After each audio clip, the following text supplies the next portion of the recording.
கிருஷிநெட் வழங்கும் the Mahadevan show. KrishiNet, India's fastest customer support. Certified by Google, trusted by Indian Air Force, Greater Chennai Police and 20,000 families. Call 9498010101 to avail 1 month free internet. First பண்ண 4-5 படமும் எக்ஸாக்டாக 35 நாளில் பண்ண படங்கள். கடைசியாக SK கண்டினியூஸாக ஸ்ட்ரெச்சில் அடிப்பாங்கல்ல. ஆமாம், 300 ரெஃபரன்ஸாக இருக்கும். 300 படத்தில் ஒரு சீக்வன்ஸ் இருக்கும், ஜம்ப் ஆகிடும் சில சமயம். அந்த ஜம்பை தவிர்ப்பது எப்படி? ஃபோக்கஸ் புல்லர் வேலையும் கேஃபர் வேலையும் நிஜமாலே நல்ல வேலை. அவன் ஒரு குழந்தை மாதிரி, அவனுக்கு வம்பு தும்பு தெரியாது, அவனுக்கு எதுவுமே தெரியாது. ஒரு தொட்டில் கட்டி தூங்கின மாதிரி அவன் தூங்கணும் அப்படிங்கிறது தான் அஸ்வினோட இதாக இருந்தது. எனக்கு வந்து பருத்தி வீரன் மாதிரி ஒரு படத்தை தேட்டரில் எல்லாரும் பார்க்கணும் ரொம்ப நாள் கழிச்சுன்றது என்னோட ஆசை. ஒரு டேவிட் ஃபின்ச்சர் படம் மாதிரி எடுக்கணும்னு ஆசைப்பட்டேன், ஆனால் அந்த அளவுக்குலாம் நான் பண்ணலன்னு நினைக்கிறேன். செருப்பை திருப்பி கொடுக்க வர சீன் இருக்குல்ல, அதில் காலில் விழும்போது ஒரு ஷார்ட் வச்சுருப்பீங்க. எனக்கு அது ரொம்ப பிடிக்குங்க. 2 பேர் முகமும் இருக்கும்ல. ஆமாம், கரெக்ட். நிஜமாலே இப்படி ஒரு அப்பார்ட்மெண்ட் வாசலில் ஒருத்தவங்க உட்காந்து அவன் பண்ணிருக்கான்னா அது விஷுவலாக நீங்கள் எப்படி ரெப்ரசென்ட் பண்ணுவீங்க அதுங்கிறது தான் ஐடியா. இது சொன்னது அஸ்வின் தான். டாலி ஜூமா இருந்தால் நல்லாயிருக்கும் அப்படின்னு சொன்னது அஸ்வின் தான். அது OG Tamil serial Deiva Magal used it long back. Hello Vidhu. Hi. வணக்கம். வணக்கம். Welcome to the Mahadevan show. Thank you, it's my pleasure to be here. எனக்கு உங்கள் இன்டர்வியூலாம் ரொம்ப பிடிக்கும். ஸோ அதனால் எனக்கு நோ சொல்ல முடியல. So I can. தேங்க்யூ. உங்களோட சினிமோட்டோகிராஃபி நல்லாயிருக்குன்னு நிறைய பேர் சொல்லியிருப்பாங்க, லைட்டிங் நல்லாயிருக்குன்னு நிறைய பேர் சொல்லியிருப்பாங்க. அதெல்லாம் பற்றி பேசுவோம். பட் உங்கள் வாய்ஸ் நல்லா யாராவது சொல்லியிருக்காங்களா? காலேஜ் படிக்கும்போது கொஞ்சம் பொண்ணுங்க சொல்லியிருக்காங்க. சாம சாம. Thank you thank you. பாடுபடுவீங்களா நீங்கள்? பாடுவேன், ஆனால் திடீர்லாம் கேட்டாலும் பாடுவேன். இல்லை, இப்போ பாட வைக்க மாட்டேன். ஓ, அப்போ ஓகே. நம்ம இன்றைக்கி விதுனுடைய கம்ப்ளீட் ஃபில்மோகிராஃபியில் எனக்கு ரொம்ப பிடிச்ச விஷயங்கள் எல்லாமே நம்ம பேச போகிறோம். சூப்பர். ஸோ உங்களோட பர்ஸ்பெக்டிவ்ஸ் என்ன, ஏன் இந்த மாதிரியான அவுட்புட்ஸ் எங்களுக்கு வருது உங்களுடைய படங்களில், ஓகே, எல்லாமே நம்ம தெரிஞ்சுக்க போகிறோம். ஏன்னா இது வரைக்கும் நீங்கள் பண்ண படங்களில் முடிஞ்ச அளவுக்கு நீங்கள் வெவ்வேறு அவுட்புட்ஸ் கொடுத்துருக்கீங்க நான் நம்புகிறேன். நீங்கள் பிக் பண்ணுற கலர்ஸாக இருக்கட்டும், ஒரு நீங்கள் லைட் பண்ணுற விதமாக இருக்கட்டும். ஸோ ஃபஸ்ட்டு ரொம்ப சிம்பிளாக ஒன்று பண்ணுவோம். உங்களோட ஒவ்வொரு படமாக லிஸ்ட் பண்ணுறேன். அதில் உங்கள் சைட்லேருந்து சினிமோட்டோகிராஃபி ஆங்கிளில் நீங்கள் எடுத்த ஒரு முக்கியமான க்ரியேட்டிவ் டெசிஷன் என்னன்றது மட்டும் நீங்கள் எனக்கு சொல்லுங்கள். Okay okay okay. So first Meyaadha Maan. Meyaadha Maan camera இருக்கிறதே தெரியக்கூடாது, அதுதான் முக்கியமாக இருந்தது. இந்த முக்கியமான 4 கேரக்டர்ஸோட கேமராவும் ஒரு டூலாக இருக்கணும் அப்படிங்கிறது என்னோட இதாக இருந்தது. ஒரு டெசிஷனாக இருந்தது. கேண்டிடாக இருக்கணுங்கிறது. நைஸ். எல்கேஜி வந்து ஒரு ஸ்பூஃப் படம், பாயிண்ட் அண்ட் ஷூட்.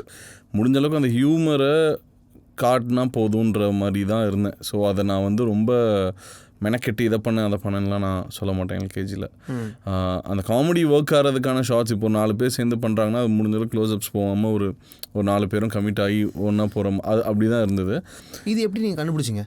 மீனிங் இதில் நம்ம புதுசாக எதுவும் எஃபோர்ட் போட வேணாம், நடக்கிறத அப்படியே கேப்சர் பண்ணி டெலிவர் பண்ணாலே போதுமானது அப்படின்றது இருக்குல்ல. ஆமாம். அந்த அண்டர்ஸ்டாண்டிங் எப்படி உங்களுக்கு வந்துச்சு? ஏன்னா கதை அவ்வளோதான் இருந்தது. கதையில் வந்து இப்போ டெல்லியில் போய் ஷூட் பண்ணோம் ஒரு சாங்கு. அந்த சாங் வந்து டெல்லியில் அவனே புதுசாக தான் அந்த ஃபஸ்ட் டைம் அப்போ தான் டெல்லிக்கே போகிறான் அந்த கேரக்டர். ஸோ அவன் பெர்ஸ்பெக்டிவில் எப்படி இருக்குமோ அது அப்படி தான் இருக்கணுங்கிறது தான் நமக்கு மைண்ட் செட்டில் இருக்கும். நம்ம இதுக்கு முன்னாடி டெல்லிக்கு போயிருப்போம், அந்த இடத்த 2-3 வாட்டி பார்த்துருப்போம். பட் அவன் புதுசாக பார்க்கும்போது அது எப்படி இருந்ததோ அதுதான் ஆடியன்ஸ்க்கு இருக்கணுங்கிறது தான் ஐடியா. அந்த மாதிரி ஒரு காஸ்டியூம் போட்டு ரோட்டில் சுற்றிக்கிட்டு இருந்தா பிரியானந்த் மாதிரி ஒரு பொண்ணு கூட அது எப்படி இருக்குமோ அது கேண்டிடாக முடிஞ்ச அளவுக்கு பண்ணுங்கிறது தான் ஐடியா. ஸோ அது வந்து நமக்கு அது ரொம்ப இன்டென்ஷனலாக பண்ணல, அது எடுக்கும் போதே அது அப்படி தான் எடுக்கணும்னு தோணி எடுத்தது தான். அதுக்கு ப்ரெப்பாலாம் எதுவுமே பண்ணல. அதுக்கு ஓமை கடவுளே. ஓமை கடவுளேக்கு வந்து நிறைய இருக்குது. அதில் வந்து ரொம்ப ஸ்பெசிஃபிக்கான அந்த கதையில் வந்து இந்த கடவுள் மேலேருந்து பார்த்துட்ருக்காருன்ற மாதிரியான ஒரு விஷயம் தானே அது. அவர்கிட்ட கதை சொல்லும்போது தான் படமே ஓப்பன் ஆகும். ஸோ நிறைய அந்த காட்ஸ் பாயிண்ட் ஆஃப் வியூ மாதிரி வைக்கலாங்கிற டிசிஷன் நான் எடுத்தேன். அதாவது கடவுள் அப்பியர் ஆகிறதுக்கு முன்னாடியே வந்து இப்போ அவங்க 2 பேரும் பெட்டில் படுத்துருந்துருக்காங்கன்னா டெட் டாப் ஷாட் இருக்கும்.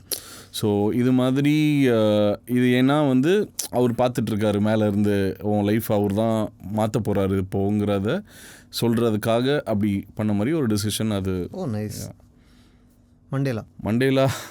மண்டேலா நிறைய இருக்குது. எனக்கு வந்து பருத்தி வீரன் மாதிரி ஒரு படத்தை தேட்டரில் எல்லோரும் பார்க்கணும் ரொம்ப நாள் கழிச்சுன்றது என்னோடய ஆசை. அதுக்கான எஃபர்ட் அந்த படத்தில் இருந்தது. விஷுவலாக நான் பண்ணது அதான். எனக்கு பருத்தி வீரன் தான் முக்கியமான ரெஃபரன்ஸாக இருந்தது. அந்த படத்துக்கு ஒரு ட்ரையான ஒரு ஊர், பழைய அனமாஃபிக் லென்ஸு, ரொம்ப ஆஃப்ரிக்கன் கலர்ஸாக எடுத்தோம் அந்த படத்துக்கு.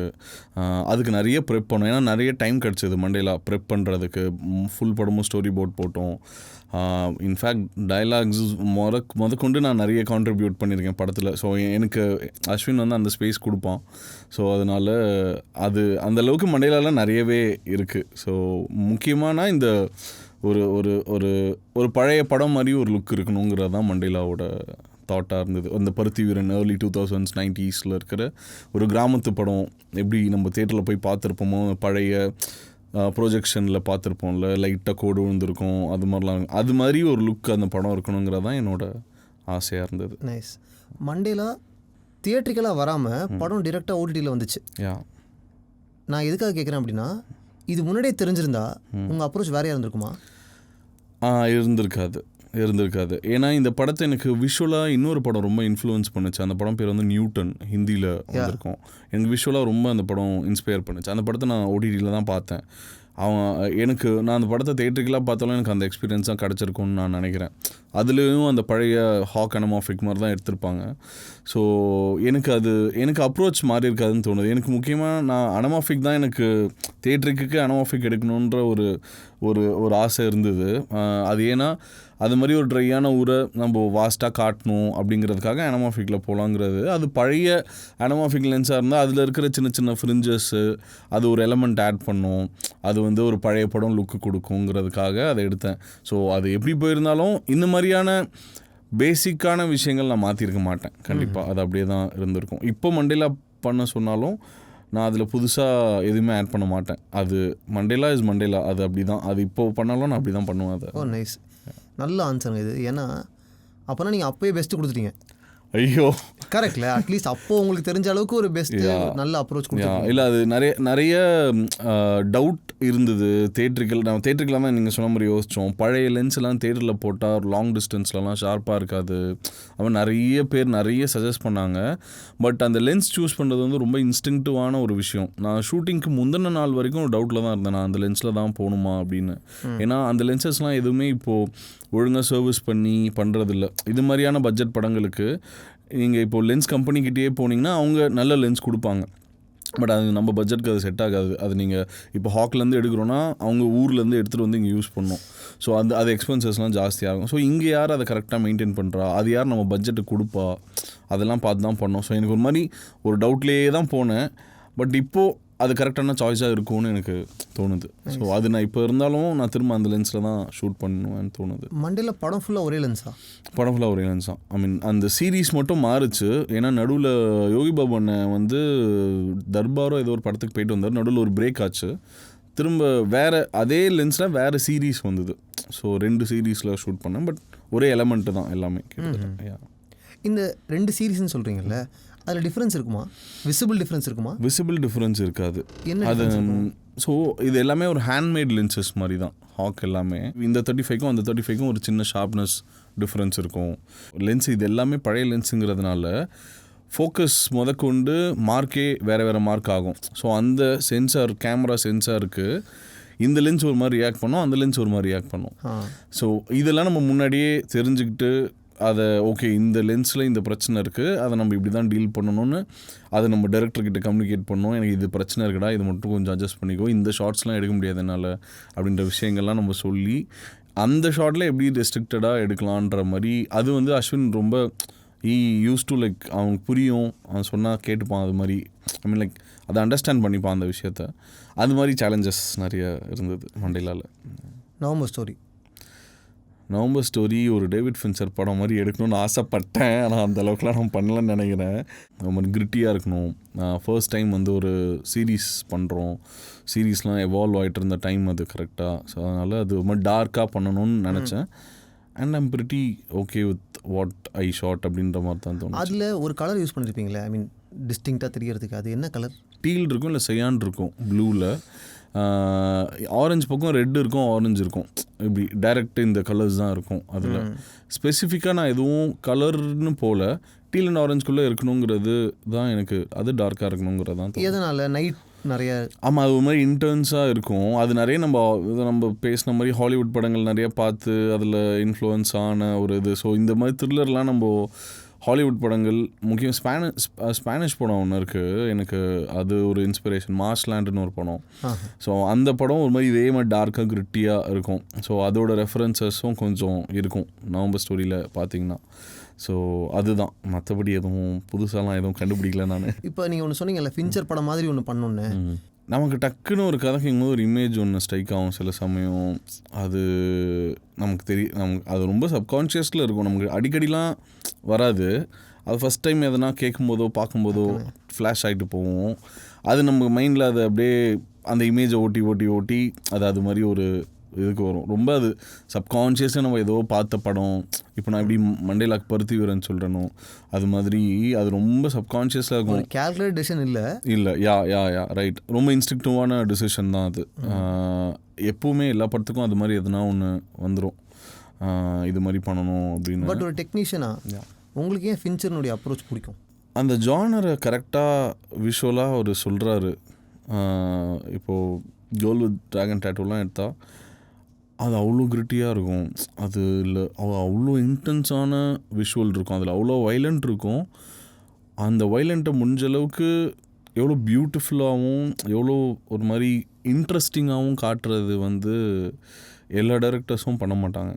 ஸோ அதனால எனக்கு பிடிக்கும். ஆக்சுவலி இந்த டைரக்டருமே நவம்பர் ஸ்டோரி டைரக்டர் இந்திரா சுப்ரமணியமே விஷுவலி இஸ் வெரி குட். அவர் இப்போ அவர் இருந்ததுனால என்னால் இந்த குவாலிட்டி கொடுக்க முடிஞ்சது.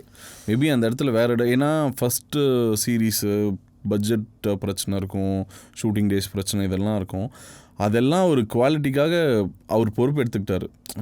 நீங்கள் அதெல்லாம் பார்க்காதீங்க, அதெல்லாம் நான் பார்த்துக்கிறேன், நீங்கள் எனக்கு இந்த ஷாட் இப்படி வேணும், இதுக்கு என்ன பண்ணணும் அப்படின்னு கேட்பார். இல்லையா இது டைம் எடுக்குங்க, நாளைக்கு பிளான் பண்ணி எடுத்துக்கலாம், இன்றைக்கி நம்ம மேட்ச் பண்ணி இந்த சீனை முடிச்சிடலாம் அப்படின்னு அவர் அதுக்கான பிளான். ஸோ அது எனக்கு ரொம்ப ஹெல்ப்ஃபுல்லாக இருந்தது. ஸோ அந்த விஷன் இருந்ததுனால தான் அது அந்த ஃபின்ச்சர் படம் மாதிரி ஒரு இது கிடச்சிது.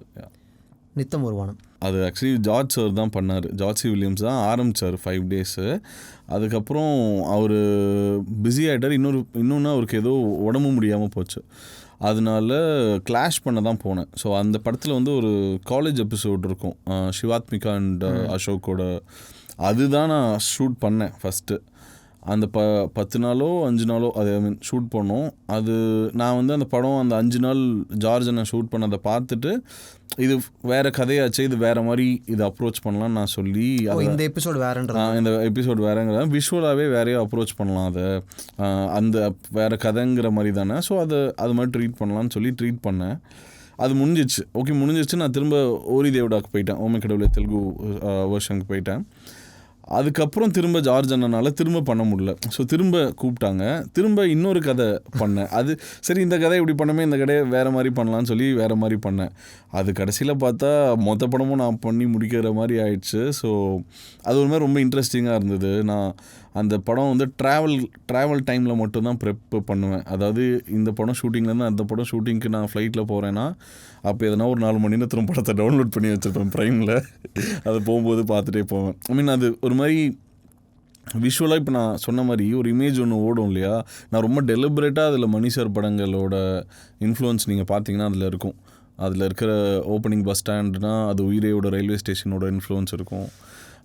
சிவாத்மிகா இவங்க போர்ஷன்லாம் நிறைய அந்த இருவரோட டாப் ஆங்கிள் இருக்கும், பெட்டில் படுத்துருக்கிற மாதிரி. ஸோ இது மாதிரி ஏதோ ஒரு இன்ஃப்ளூயன்ஸ் நம்மள அறியாமல் இருக்கும். Soul of Maniratnam. ஆமாம், சோல் ஆஃப் மணி.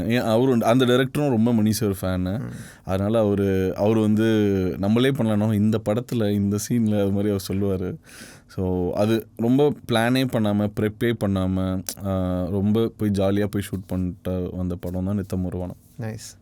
அடுத்து my most favourite work of yours, Maaveeran. Okay, மாவீரனில் மாவீரன் அந்த பக்கம் ஸ்கிரிப்ட் போக இந்த பக்கம் ப்ரெப்பு போயிடுவோம். அது மாதிரி தான் அந்த அளவுக்கு டைம் தான் இருந்தது எங்களுக்கு. ஸோ மாவீரனில் வாய்ஸ் கேட்குற இடங்கள்லாம் நெகட்டிவ் ஸ்பேஸ் ஜாஸ்தியாக விடணுங்கிறது தான் நான் அதில் ஒரு டெக்னிக்கலாகவோ இல்லை விஷுவலாகவோ அந்த கதையை அப்ரோச் பண்ணுறதுக்கு என் சைட்லேருந்து இது மாதிரி ஒன்று பண்ணலாம் அப்படின்னு சொல்லி பண்ணது. நீங்கள் பார்த்தீங்கன்னா அவருக்கு கண்ணுக்கு மட்டும் ஷார்ட் இருக்கும், தலைக்கு மேலே ஸ்பேஸ் ஜாஸ்தியாக இருக்கும். ஏன்னா மேலேருந்து வாய்ஸ் கேட்குது, அது யாருன்னே தெரியாது, அது அவனை ஒரு மாதிரி சப்ரஸ் பண்ணுற ஒரு விஷயமா இருக்கும். ஸோ இது மாதிரி ஒரு ஆங்கிள் ஒன்று வைக்கலான்றது அந்த படத்தில் அங்கங்கே மேக்ஸிமம் அதை ஃபாலோ பண்ணியிருப்போம். அது மாதிரியான விஷயம் இது மாதிரி கதைக்கு அவன் நிறைய விஷயம் பண்ணோம் மாவீரனில். பட் நீங்கள் கேட்டோடனே டக்குன்னு எனக்கு தோணுன விஷயம் இதுதான். இன்னொன்று சொல்லுங்கள். இன்னொன்று வந்து செட்டில் தான் ஷூட் பண்ணோம் அவங்க வீடு. அந்த செட்டை மூவ் பண்ணக்கூடாதுன்னு முடிவு பண்ணிட்டோம். அதாவது ஸ்பேஸ் வேணும்னு வால் நவுத்தி வைக்கிறது அதெல்லாம் பண்ண வேணாம். அந்த இடத்துல இப்போ ஃபார் எக்ஸாம்பிள் மிஷ்கின் சார் வந்து செருப்பு கொடுக்க வருவார். அந்த இடத்துல ஒரு 25-30 பேருக்கு மேலே இருப்பாங்க. எனக்கு தெரிஞ்சு 40 பேர் இருப்பாங்க. நிஜமாலேயே அந்த இடத்துல ஒரு 40 பேர் இருந்தால் எப்படி இருக்குமோ அது அப்படி தான் இருக்கணும். நம்ம அதுக்காக கேமரா வைக்கிறதுக்காக செவுத்து நவுத்துறது அதெல்லாம் பண்ணக்கூடாதுங்கிறதுல ரொம்ப டெலிபரேட்டாக இருந்தோம். அதுவும் செட்டு போடும்போதே முன்னாடி நாங்கள் சொல்லிட்டோம். நல்ல டிசிஷனாக இருக்குது. ஆனால் ஏன் இந்த டிசிஷன்? ஏன்னா விஷயமே இந்த வீடு தான். அது எவ்வளோ கிளாஸ்ட்ரோஃபோபிக்காக இருக்குதுன்னு தெரியணும். அது வந்து ரொம்ப நம்மளுக்கெல்லாம் மேபி சாதாரண விஷயமா இருக்கலாம் அந்த வீடுங்கிறது. பட் அதுக்குள்ளே அவனுக்கு அவ்வளோ லைஃப் இருக்குது, அவங்க அம்மாவுக்கு அவ்வளோ லைஃப் இருக்குது. அதனால் அவனுக்கு அவ்வளோ பிரச்சனையாகுது. அதில் ஒரு குவாலிட்டி இல்லைங்கிறது தெரியுது. அதாவது அந்த கதையில் இருக்கிற அந்த கவர்மெண்ட் வந்து மாளிகை மாதிரிலாம் ஒன்றும் கட்டி கொடுக்கல, அது ஒரு சின்ன இடம் தான், அதையே அவங்க குவாலிட்டியாக கட்டி கொடுக்கலங்கிறது தான் கண்டென்ட்டு. ஸோ அதை முடிஞ்ச அளவுக்கு நம்ம கரெக்டாக இருக்கணும். ஸோ ரியலாக நம்ம பார்க்குற மற்ற குவார்ட்டர்ஸ்லாம் என்ன சைஸ் இருக்குமோ அதே சைஸ் தான் அந்த இடம் இருக்கும். அதோட 1 இன்ச்சு பெருசாகவும் இருக்காது, சின்னதாகவும் இருக்காது. இப்போது ஸ்லம்போர்ட் கிளியரன்ஸில் ஒரு இது கட்டி கொடுக்குறாங்கன்னா அது என்ன சைஸோ அந்த சைஸ்க்கு தான் நாங்கள் பண்ணோம். காரிடார் மட்டும் லைட்டாக பெருசு பண்ணோம். எனக்கு தெரிஞ்சு ஒரு 1/2 அடி இந்த பக்கம் 1/2 அடி அந்த பக்கம் அது மாதிரி பெருசாக வச்சோம். மற்றபடி இந்த இது எல்லாமே வீடு எல்லாமே அந்த சைஸ் எக்ஸாக்ட்லி அந்த சைஸ் தான் வச்சோம். அந்த செருப்பை திருப்பி கொடுக்க வர சீன் இருக்குல்ல, அதில் காலில் விழும்போது ஒரு ஷார்ட் வச்சுருப்பீங்க. ஆமாம், எனக்கு அது ரொம்ப பிடிக்குங்க. 2 பேர் முகமும் இருக்கும்ல. ஆமாம், கரெக்ட். கீழே வச்சுருப்பீங்க.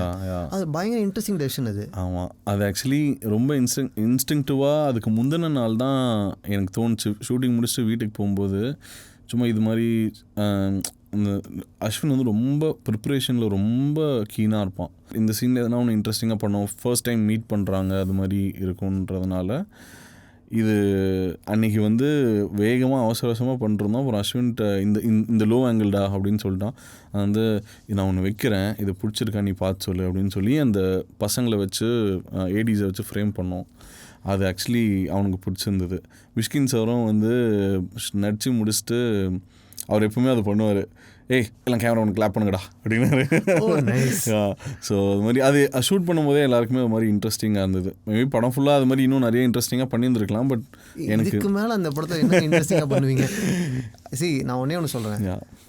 அது ஃப்ரெண்ட்ஸ்கிட்ட பேசினாலும் சரி, இப்போ உங்கள்கிட்ட பேசினாலும் சரி, I am always greedy about மாவீரன். ஏன்னா அதுலேருந்து பேசுறதுக்கு ஏதாவது ஒரு விஷயம் இருந்துகிட்டே இருக்கும். Nice nice, thank you. இதுக்கு மேலே நீங்கள் அதில் உங்களுடைய பார்வைக்கு அதில் வைக்கலாமா இருக்கும். பட் எனக்கெல்லாம் ஆல்ரெடி இது பொக்கிஷன் தான். தேங்க்யூ.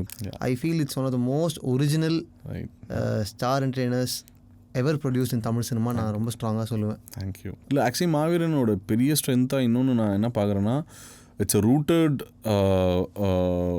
ஒரு சூப்பர் ஹீரோ படம் மாதிரின்னு வச்சுக்கோங்க, சூப்பர் பவர் படம். ஒரு அத்தியாவசிய தேவை இருக்கிற ஒரு குடும்பத்தில் இருக்கிற ஒரு பையனுக்கு நடக்கிற விஷயங்கிறதுனால அது இன்னும் எல்லாராலையும் என்ன பிரச்சனைங்கிறதையும் கனெக்ட் பண்ணிக்க முடியுது. அது அவனுக்கு என்ன யூஸ் பண்ணி அவன் கதையில் என்ன இவால்வ் ஆகிறாங்கிறதையும் எல்லாராலையும் ஈஸியாக ரிலேட் பண்ணிக்க முடியுது. இன்னொன்று கதையளவில் அது ஸ்ட்ராங்காக இருக்குன்றது நீங்கள் சொல்கிறீங்கல்ல, ஆனால் எல்லா டிபார்ட்மெண்ட்லேயுமே அதே ஸ்ட்ரென்த்து கொண்டு வந்தது தான் ஓகே மாவீரனுடைய சக்ஸஸ் நான் நினைக்கிறேன். அது அஸ்வின் தான். அது அஸ்வின் கிரெடிட் எல்லாமே. டெஃபினட்டாக அந்த விஷன் அப்படியே வந்துருச்சு. எல்லாமே காமிக் ஸ்ட்ரிப் ஐடியாவில் ஒரு ஒரிஜினாலிட்டி இருக்குல்ல, அது எல்லாத்துலேயுமே வந்துருச்சு. From the choice of colours எல்லாமே ரொம்ப ரொம்ப பிடிச்ச ஒரு படம். தேங்க்யூ. நான் பேசிகிட்டே இருப்பேன். அடுத்து மாஸ் ஜாத்ரா. மாஸ் ஜாத்ரா வந்து நம்ம ஏன் ஒரு கமர்ஷியல் படம் பண்ணக்கூடாது அப்படின்ற ஒரு இன்டென்ஷனில் பண்ண படம் தான் மாஸ் ஜாத்ரா. அதுதான் உங்களுக்கு ஃபஸ்ட்டு வந்த மாஸ் கமர்ஷியல் என்டர்டெய்னரா? இல்லை, அதுக்கு முன்னாடி நிறைய வந்தது. அப்போல்லாம் ஏன் எடுக்கல? பேர் சொல்ல வேணாம். அப்போ வந்து எனக்கு ஸ்ட்ரென்த்தாக பட்டது வந்து நான் கதை சூஸ் பண்ணுறதான் நான் நினச்சேன் டில் மாவீரன் இது வரைக்கும். அதுக்கப்புறம் இதுவும் தப்பான படம், நம்ம பார்க்குறோம், என்ஜாய் பண்ணுறோம் அந்த மாதிரியான படங்கள்லாம். ஆனால் பண்ணுறதுக்கு ஏன் யோசிக்கணும், நம்ம அதில் எதனா நம்மளுக்கு ஏற்ற மாதிரி பண்ணலாம், நம்ம பிடிச்ச மாதிரி பண்ணலாங்கிறது லேட்டாக தான் தோணுச்சு. அதனால முன்னாடி கிடச்ச எதுவுமே பண்ணல. மீன் நிறைய விஷயம் நான் மிஸ் பண்ணேன்னா அது தெரிஞ்சோ தெரியாமலோ என் நல்லதுக்கு அது மாதிரி ஆயிடுச்சு. நான் நோ சொன்ன படங்கள் எல்லாமே. பட் இது வந்து ஒரு மாதிரியான ஒரு மீட்டருக்குள்ளே இருந்தது கதையாகவும் சரி.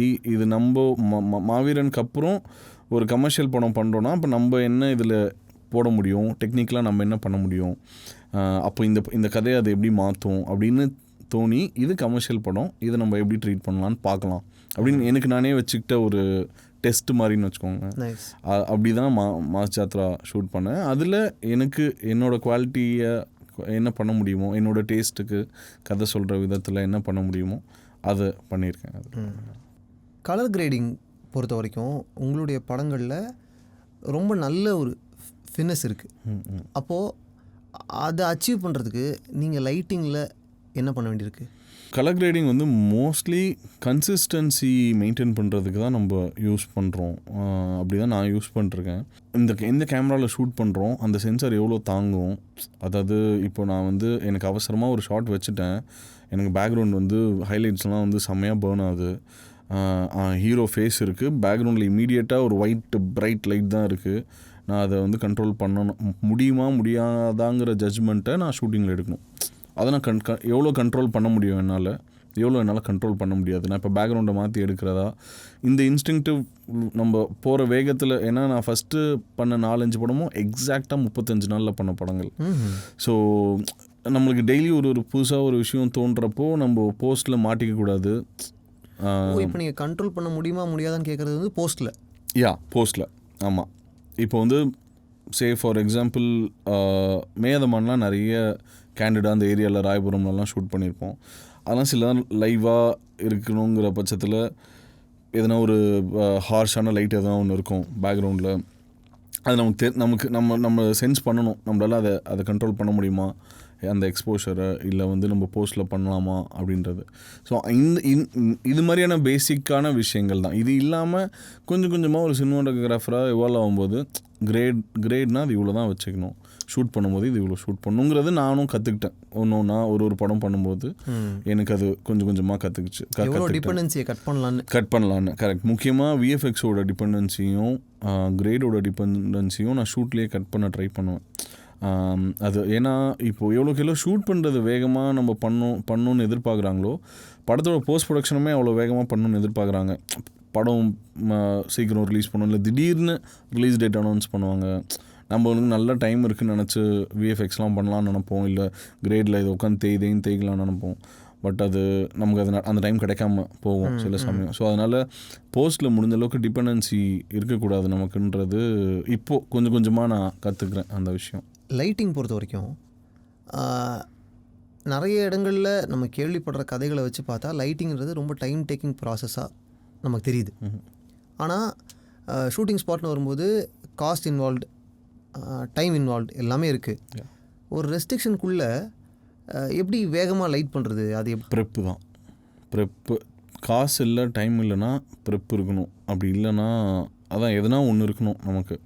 ஒன்று பட்ஜெட் இருக்குது, டைம் இருக்குது, நீங்கள் எடுத்து பண்ணுங்கள் பொறுமையான்னு சொல்கிற அளவுக்கு ஒரு மனசு இருக்கணும். அப்படி இல்லைன்னா டைம்லாம் இல்லைங்க எனக்கு இவ்வளோ சீக்கிரத்தில் முடிக்கணுங்கன்னா ப்ரெப் பண்ணணும். ஸோ எனக்கு ப்ரெப்பு வந்து நான் ரொம்ப முக்கியமான விஷயமாக பார்ப்பேன் எப்போவுமே. நான் மேயாதமான்லேருந்து இப்போது மாஸ் ஜாத்ரா வரைக்கும் எனக்குள்ளே ஒரு ப்ரிப்பரேஷன் ஒன்று இருந்துகிட்டே இருக்கும். அதை நான் ஃப்ரீயாக விட்டுற மாட்டேன். மேபி லத்தாஜிக்காக இருக்கலாம் ஸ்பாட்டு ஷூட்டில் வந்து யாரும் கேள்வி கேட்காமல் இருக்கலாம். ஆனால் எனக்கு அது வந்து ஒரு மாதிரி ஒரு பெரிய பேர்டன் என்னை பொறுத்த வரைக்கும். அது நம்ம காசு கிடையாது, வேறு ஒருத்தவங்க காசு. நம்ம அங்கே உட்காந்து எக்ஸ்பெரிமெண்ட்லாம் பண்ண முடியாது. ஸோ அதனால் நான் முடிஞ்ச அளவுக்கு நான் என்னை காப்பாற்றிக்கிறதுக்கு ஒரு ப்ரிப்பரேஷன் ஒன்று பண்ணிப்பேன். நாளைக்கு அந்த சீன் எப்படி போனாலும் நீ தப்புஸ்டடான்ற மாதிரியாச்சும் அது இருக்கணுங்கிற மாதிரியான ப்ரிப்பாக வச்சுருக்கோம். அது மீறி அந்த கதையை அந்த சீனை நம்ம எப்படி பண்ணுறோம், அது ஷார்ட் டிவிஷனாக இருக்கலாம், இல்லை லைட்டிங்கில் இருக்கலாம், இல்லைனா வந்து ஸ்டேஜிங்கில் இருக்கலாம். அது என்ன பண்ண முடியுமோ அந்த ப்ரெப்பை நான் பண்ணுவேன். மேக்ஸ் டு த மேக்ஸ் ஷூட்டிங்க்கு முதல் நாள் நைட் உட்காந்தாச்சு நான் அதை பண்ணிவிடுவேனே தவிர முடிஞ்ச அளவுக்கு ப்ரீ ப்ரொடக்ஷன் டைமில் பண்ணிவிடுவேன். அதுக்கெலாம் டைம் கிடைக்கலங்கிறப்போ ஷூட்டிங்கு முந்தின நாளாச்சு உட்காந்து பண்ணிடுவேன் மோஸ்ட்லி. எனக்கு ஸ்டேஜிங் நீ சொன்னீங்கல்ல, மண்டேலால் எனக்கு ரொம்ப பிடிச்ச விஷயம் வந்து ஸ்டேஜிங் தான்.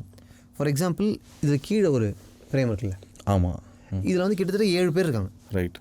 மண்டேலாவில் அஸ்வின் கூட ஒர்க் பண்ணும்போது சில விஷயம் நம்ம நிறைய கற்றுக்கலாம். அது வந்து ஒன்று என்னென்னா, இப்போ இந்த மண்டேலாவில் முக்கியமாக சொல்கிறேன், டைலாக்ஸ் கம்மியாக வச்சுக்கலாம், விஷுவலாக எல்லாத்தையுமே சொல்லலாம். அந்த சொல்லுவாங்க தெரியுமா, அந்த ஃபில்ம் மேக்கிங்கில் வந்து நம்ம சொல்லக்கூடாது, காட்டணும்னு சொல்லுவாங்க. அதை நம்ம முடிஞ்ச அளவுக்கு பண்ணலாம் அப்படிங்கிறது தான் எங்களுக்கு மண்டேலாவில் இதானே. எங்களுக்கு அதுக்கான ப்ரெப் டைம் நல்லா கிடச்சிது. ஸோ இந்த சீன் எல்லாமே இதான் நாங்கள் ஃபஸ்ட்டு டே மண்டேலாவோட ஃபர்ஸ்ட் டே ஷூட் பண்ணது இந்த ஹாஸ்பிட்டல் சீன் தான், இங்கே சென்னையில் ராமராவ். ஆமாம், வெரி ஃபர்ஸ்ட் டே இந்த சீன் தான் ஷூட் பண்ணோம். ஸோ நாங்கள் என்டையர் சீனுக்கும் ஸ்டோரி போர்ட் போட்டோம். 25 ஷாட்டோ ஏதோ வந்ததுன்னு நினைக்கிறேன். ஸ்டோரி போர்ட் போட்டு, ஸ்டோரி போர்ட் போடும்போதே நீங்கள் அது வந்து ஒரு மாதிரி நல்ல ப்ராசஸாக இருக்கும். என்னென்னா, ஒரு சீனை படித்தானா ஃபஸ்ட்டு ஷார்ட் டிவிஷன் போடுவோம். ஷார்ட் டிவிஷன் போடும்போது அதில் நம்மளுக்கு அவன் எங்கேருந்து வந்தான், எங்கே நின்னான், இப்போ அவன் நின்னானா அதுக்கப்புறம் எங்கே போகிறான், இது எல்லாமே நம்ம ஒரு ஒரு முடிவுக்கு வந்துடுவோம் இதில். அப்புறம் இவனுங்க 2 ஊராக பிரிஞ்சிருக்கானுங்க, ஒருத்தன் லெஃப்ட்டில் இருக்கணும், ஒருத்தன் ரைட்டில் இருக்கணும். பின்னாடி லேயராக வைக்க முடியாது இவங்கெல்லாம் ஒன்றே சேர மாட்டானுங்க. ஒரு கோட்டுக்கு இந்த பக்கம், ஒரு கோட்டுக்கு அந்த பக்கம் அப்படின்னு தான் இருப்பாங்கன்னு தான் இருக்கும். ஸோ இதெல்லாம் நம்ம மைண்டில் வச்சு ஒரு ஷார்ட் டிவிஷன் போடுவோம். அதை ஸ்டோரி போர்டாக போடும்போது ஒரு மாதிரி நமக்கு ஒரு ஹியூமர் எதனா ஒன்று எக்ஸ்ட்ரா ஆட் ஆகும். அவன் இப்படி ரியாக்ட் பண்ணான்னா அதுக்கு டைலாகே தேவையில்லை, நம்ம அப்படியே கட் பண்ணிக்கலாம், அதுலேயே ஒரு ஹியூமர் இருக்குன்ற மாதிரி டிஸ்கஷனில் வரும். ஸோ இதெல்லாம் ப்ரிப்பில் பண்ணுவோம். ஸோ இந்த சீன் வந்து ஃபஸ்ட்டு ஷூட் பண்ணும்போது ஸ்டோரி போர்ட் போட்டு பண்ணும்போதே இப்படி இந்த ஷார்ட் இப்படி வைக்கலான்றது ஐடியாவில் இருந்தது. அவ்வளோதான். இது 2 பேருமே டிஸ்கஸ் பண்ணி பண்ணதான். அது இதில் இந்த 3 பேர் ஏன் ஆட் பண்ணிங்க? பின்னாடி இருக்கு இல்லை, அது மடோன் டிசிஷன் தான் நினைக்கிறேன். அதில் எனக்கு ஞாபகம் இல்லை. பட் இவங்க வந்து இந்த ஃபோனில் வீடியோ பார்த்துட்டு இருப்பாங்க. நீங்கள் கண்டென்ட்டாக சொல்கிறீங்களா? எனக்கு இதில் வந்து லேயர் சொல்கிறேன் நான். ஃபோனில் 2 பேர் இருக்காங்க, நடுவில் இவங்க 2 பேர் இருக்காங்க, பின்னாடி அந்த 3 பேர் இருக்கும்போது அது சிமெட்ரிக்கலாக நம்ம ஃப்ரேம் பண்ணும்போது பேசிக்காக சிமெட்ரிக்கலாக ஒன்று வைக்கணும்னு நினச்சி ஃப்ரேம் பண்ணுவோம். அப்படி அது இன்டென்ஷனலாக பண்ணது தான். அதுக்கு கதைக்காக இதை வந்து ரொம்ப பியூட்டிஃபைங்காக ஒன்று பண்ணுவோன்னு பண்ணல. சிமெட்ரி சொல்கிறீங்கல்ல, சிமெட்ரி கூட அந்த 3 பேர் அங்கே வந்ததுனால டெப்த்தும் கிடச்சிதுன்னு நான் சொல்கிறேன். ஓகே, யா, கரெக்ட். அது கரெக்ட். ஸோ 3 லேயர் வந்துடுது இல்லை? கரெக்ட். அது ரொம்ப இன்டென்ஷனலாக பண்ணல, அது அன்இன்டென்ஷனலாக பண்ணது தான். அது ஃப்ரேமில் இவங்க 2 பேரும் லெஃப்ட் ரைட்டில் நின்னாங்கன்னா பேக்ரவுண்டில் அவங்க வந்து அவங்க பாட்டு அவங்க வேலையை பார்த்துட்டு தான் இருக்காங்க, அவங்களுக்கு இதுக்கும் சம்மந்தமே இல்லைன்ற மாதிரியான ஒரு இன்டென்ஷனில் பண்ணது தான். அதை ஃப்ரேம் பண்ணும்போது ரொம்ப லேயராக வச்சு பண்ணுன்ற மாதிரி பண்ணல. அது இந்த அளவுக்கு இவ்வளோ பண்ணது தான். அது ஸ்டேஜிங்னா உங்களுக்கு எந்தெந்த படங்கள்லாம் ஞாபகம் வரும்? பொதுவாக கிரேசி மோகன் சார், கமல் சார் படங்கள் எனக்கு இது பார்த்தா தான் ஞாபகம் வந்துச்சு. ஓகே. ஏன்னா இப்போ காதலால் இங்கே ஒரு ஆக்டிவிட்டி போயிட்டு இருக்கும், பின்னாடி கன்ஃபார்மாக ஏதாவது ஒன்று ஆக்டிவிட்டி போயிட்டே இருக்கும். ஆமாம் ஆமாம், கரெக்டாக. எனக்கு அந்த மாதிரி தான் இது தோணுச்சு. Okay okay. இங்கே சீரியஸ் கான்வர்சேஷன் போயிட்டு இருக்கு, 2 பேர் லிசன் பண்ணுறாங்க, ரைட். பின்னாடி 3 பேர் அது எதுவுமே சம்மந்தம்லாம் வேறு ஏதோ பண்ணிருப்பாங்க. கரெக்ட். எனக்கு அவங்க படங்கள் ரொம்ப, பொதுவாகவே கமல் சார் காமெடி படங்கள் எனக்கு ஸ்டேஜிங்காக ரொம்ப பிடிக்கும். மைக்கேல் மதன காமராஜனாக இருக்கட்டும், பஞ்சதந்திரம், காதலா ஆர்கனைஸ்டாக எல்லா ஆர்டிஸ்ட்டும் டெக்னீஷியனும் சேர்ந்து அதை பண்ணணும். அதில் ஹியூமர் ஒர்க் ஆகணும், அதில் அவ்வளோ விஷயம் இருக்கும். அது ரொம்ப சிம்பிளாக சாதாரணமாக பண்ண மாதிரி இருக்கும். ஸோ ஸ்டேஜிங்னா எனக்கு மேக்ஸிமம் கிரேட், செம்ம மேட்ருங்க. ஆக்சுவலாக வெரி ஹாப்பி நீங்கள் வந்து இந்த ஜோன் பிக் பண்ணது. ஓகே. ஏன்னா நான் அடிக்கடி காதலா பார்க்கும்போது வெவ்வேறு விஷயத்தை நோட் பண்ணால் வெவ்வேறு பார்க்கலாம் அதில். கரெக்ட். ஓகே. இப்போ எம்எஸ்விலாம் வருவாங்களே, ஆமாம் ஆமாம் ஆமாம், ஒரு சீனில் பார்த்தா இவங்க எங்கேயோ பேசியிருப்பாங்க, எம்எஸ்வி அவங்க ஒய்ஃபும் பின்னாடி அதை வேறு ஏதோ பேசியிருப்பாங்க. Correct correct. செம்ம ஜாலியாக இருக்கும். இன்னொன்று பிரபுதேவா குக்கா இருப்பார் ஒரு செக்மெண்ட்ல, அவர் பின்னாடி ஏதாவது ஆக்டிவிட்டி பண்ணிருப்பாரு. அதுக்கப்புறம் இவங்க போனதுக்கப்புறம் அவர் திரும்ப வந்து ஜாயின் பண்ணி ஏதோ ஒன்று சொல்லிட்டு அவர் கடைசியாக ஒரு பஞ்ச் ஒன்று பண்ணிட்டு போவார். கரெக்ட் கரெக்ட்யா. அதே மாதிரி இந்த பஞ்சதந்திரம்லையும் இது இருக்கும்ல, இந்த ஹோட்டல் சீக்வன்ஸ் இருக்கும், பக்கத்து ரூமில் வந்து லாண்ட்ரி அட்மிட் கொடுத்துட்டு போவாங்க. அதெல்லாம் சின்ன சின்ன ஹியூமர் தான். அது ஒரு மாதிரி ஒரு ஜூனியர் ஆர்டிஸ்ட் வரைக்கும் காமெடி பண்ண வச்சுட்டு போவாங்க. அவ்வளோ பேசுகிறோமே அந்த வேனுக்குள்ள. கரெக்ட். இந்த காருக்குள்ள. ஆமாம், எவ்வளோ இருக்கும். கரெக்ட். அது அவ்வளோ காம்பேக்டான ஸ்பேஸில் இப்போது நாகேஷ் சாரை முன்னாடி உட்கார வச்சாதான் இது ஒர்க் அவுட் ஆகும் அப்படின்னு அவங்க கதை பேசும்போதே அதில் ஒரு ஸ்டேஜிங் வந்துடுது இல்லை, அது ரொம்ப இன்ட்ரெஸ்டிங்காக இருக்கும். அந்த ஹியூமர் ஒர்க் ஆகும் அது. ஆமாம். எனக்கு இப்போ இந்த ஷார்ட் சொல்லுங்களேன், மண்டேலாவில் மேலே இருக்குல்ல, பேசிக்காக அஸ்வினோட ஐடியா என்னென்னா, அவன் ஒரு குழந்தை மாதிரி. அவனை யாருமே அவனுக்கு வம்பு தும்பு தெரியாது, அவனுக்கு எதுவுமே தெரியாது. அவன் ஒரு குழந்தை மாதிரி. இன்ட்ரொடக்ஷன்லேயே அவன் தூங்கிட்டு தான் இருப்பான் ரேடியோ வச்சுட்டு. அதே இடத்துல தூங்கிட்டு இருப்பான். அவன் குழந்தை மாதிரி தூங்கணும், ஒரு தொட்டில் கட்டி தூங்கின மாதிரி அவன் தூங்கணும் அப்படிங்கிறது தான் அஸ்வினோட இதாக இருந்தது. அவன் அப்போலேருந்தே அந்த ஹம்மக் பண்ணலாம், மேலே ஹம்மக்கில் தான் தூங்கணும் அப்படிங்கிறது அஸ்வினோட ஐடியாவாக இருந்தது. அதில் என்னோடய பாட்டு என்னவாக இருந்ததுன்னா, ஃப்ரேம் பண்ணும்போது இவன் தான் இப்போது கதையோட இந்த ரெண்டு ஊருக்கு நடுவில் இருக்கிற ஆளே இவன் தான். ஸோ இவன் நடுவில் இருந்தானா லெஃப்ட்டில் ஒரு கும்பல் இருக்கணும், ரைட்டில் ஒரு கும்பல் இருக்கணும் அப்படிங்கிறது நம்ம கதை பேசும்போதே நம்மளுக்கு ஒரு ஃப்ரேம் ஒன்று மைண்டில் வரும், இமேஜாக ஒன்று வரும். அது மாதிரி வந்தது தான். நீங்கள் எங்கே இருந்தீங்க? நான் ஆக்சுவலி மரத்தில் ஏறல, நான் கீழே மாண்டில் தான் இருந்தேன்.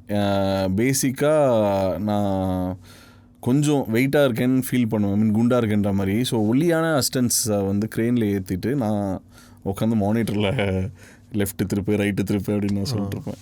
செம்ம இன்ட்ரெஸ்டிங்கான இமேஜுங்க அது. எனக்கு மண்டேலான இந்த இமேஜ் தான் ஞாபகம். ஓகே இதுதான் எனக்கு மண்டேலாவோட இமேஜ். தேங்க்யூ. மாவீரனில் இதில் வந்து பயங்கர டெப்த் இருக்குது, ரொம்ப பெரிய லாங் ஸ்ட்ரெச்சு. இது ஃபுல்லாக லைட் பண்ணியிருக்கீங்க நீங்கள். இப்போ இவ்வளோ பெரிய ஸ்பேஸை இப்போ இந்த இடத்துல டீலன் ஆரஞ்சா? ஆமாம், டீலன் ஆரஞ்சு. அப்படி வேரியஸ் கலர்ஸ் யூஸ் பண்ணி ஒரு பெரிய வாஸ்ட் ஸ்பேஸை லைட் பண்ணுறது இருக்குல்ல. ஸோ மாவீரனில் நம்ம நிறைய இங்கிலீஷ் படம் பார்த்துருப்போம். பேசிக்காக அந்த வெஸ்டர்ன் படங்களோட இன்ஃப்ளூயன்ஸ் தான். நைட்டில் எப்போவுமே என்ன பிரச்சனை நடக்கும்னா, இந்த மாதிரியான ரொம்ப ஹைரைஸ் பில்டிங்கில் நீங்கள் வந்து அது வந்து ஒரு 16வது 18வது மாடியில் போய் லைட் வைக்கிற மாதிரியான பிரச்சனைகள் இருக்கும். அதை நம்ம வந்து ப்ரீலைட் பண்ணிவிடுவோம், முந்தின நாள் நைட்டே லைட் பண்ணி பார்த்துருவோம் எப்படி இருக்குன்னா. நமக்கு பெரிய படங்கள் பண்ணும்போது அந்த ஸ்கோப் ஒன்று கிடைக்கும். ஸோ முந்தின நாள் நைட்டு நம்ம வந்து லைட்டிங் கால் ஷீட் போட்டு எந்தெந்த லைட்லாம் எங்கெங்கே ப்ளேஸ் பண்ணி இப்போது நிறைய ஆப்ஸ் வந்துடுச்சு ஃபோனில். நீங்கள் அதே ஃப்ரேமை வச்சு இந்த லைட்டிங் இப்படி தான் பண்ண போகிறோம் அப்படின்றதெல்லாம் நம்ம தெரிஞ்சுக்கலாம். இது வந்து இந்த சீக்வன்ஸ் வந்து நாங்கள் இந்த அனௌன்ஸ்மெண்ட் வீடியோ ஒன்று பண்ணோம் இந்த படத்துக்கு. அது பண்ணும்போதே அந்த லைட்டிங் தான் மோஸ்ட்லி நான் இதில் இம்ப்ளிமெண்ட் பண்ணியிருப்பேன். இதில் புதுசாக எதுவும் பண்ணல. ஸோ அந்த லைட்டிங் தான் இதில் இருக்கும்.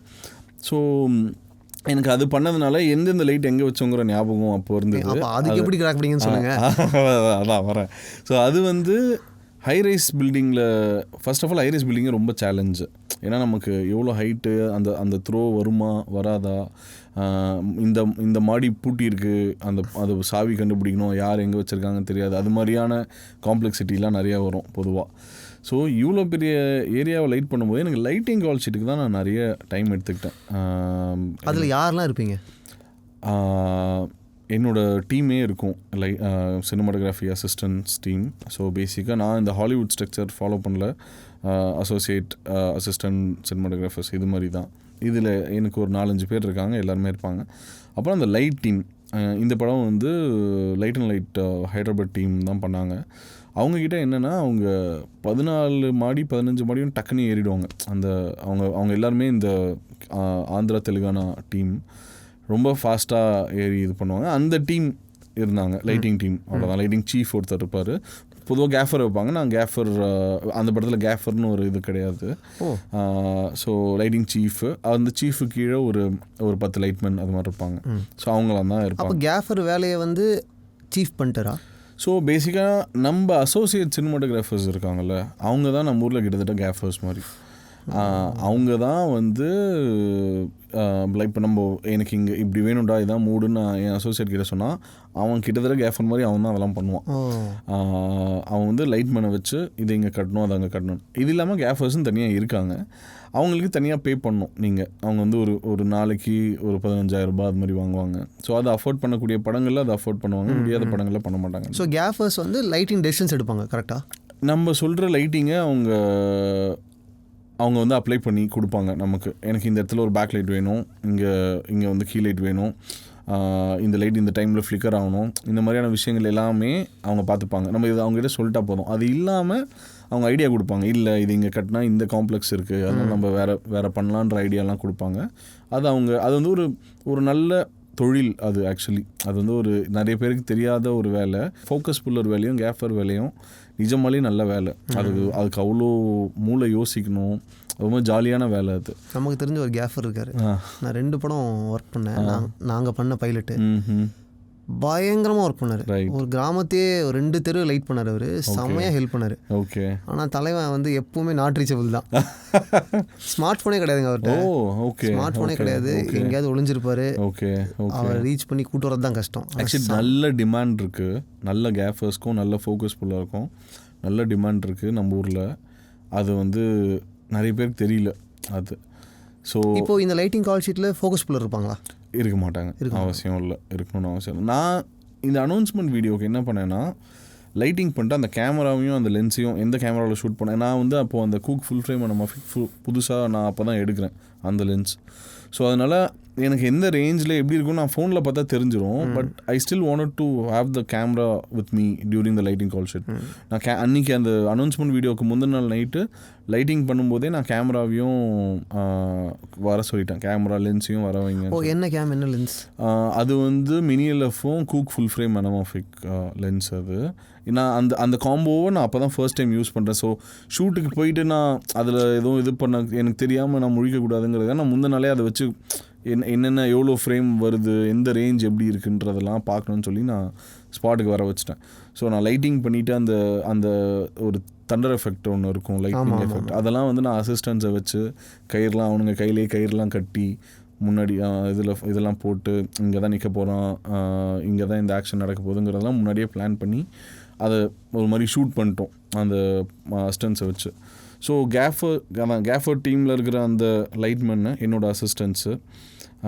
அதுக்கப்புறம் இந்த ரிகிங் டீம் வருவாங்க நம்ம என்னோடய க்ரேன் டிபார்ட்மெண்ட்டில். அவங்க தான் வந்து இந்த எக்ஸ்ட்ரா ரோப்ஸு மெட்டீரியல்ஸ் என்னென்ன வேணுமோ அதை கேமரா டீமுக்கு தேவையானது. ஆமாம், தேவையானது. அதை அந்த க்ரிப்புன்னு சொல்லுவாங்க. க்ரிப் வந்து லைட் டீம்லேயும் இருக்கும், நம்ம சைட்லேயும் ப்ரொவைட் பண்ணுவோம். அது மாதிரி அது கொலாபரேட்டிவ் இது மாதிரி. ஸோ க்ரிப் டீம் இருப்பாங்க. So grip team, light team, camera team நான் வேணும்னு நான் எடுத்துக்கிட்டேன். ஐ மீன் கேமரா அண்ட் லென்ஸ் இதுதான் அந்த இடத்துல அந்த டைமில் இருப்பாங்க.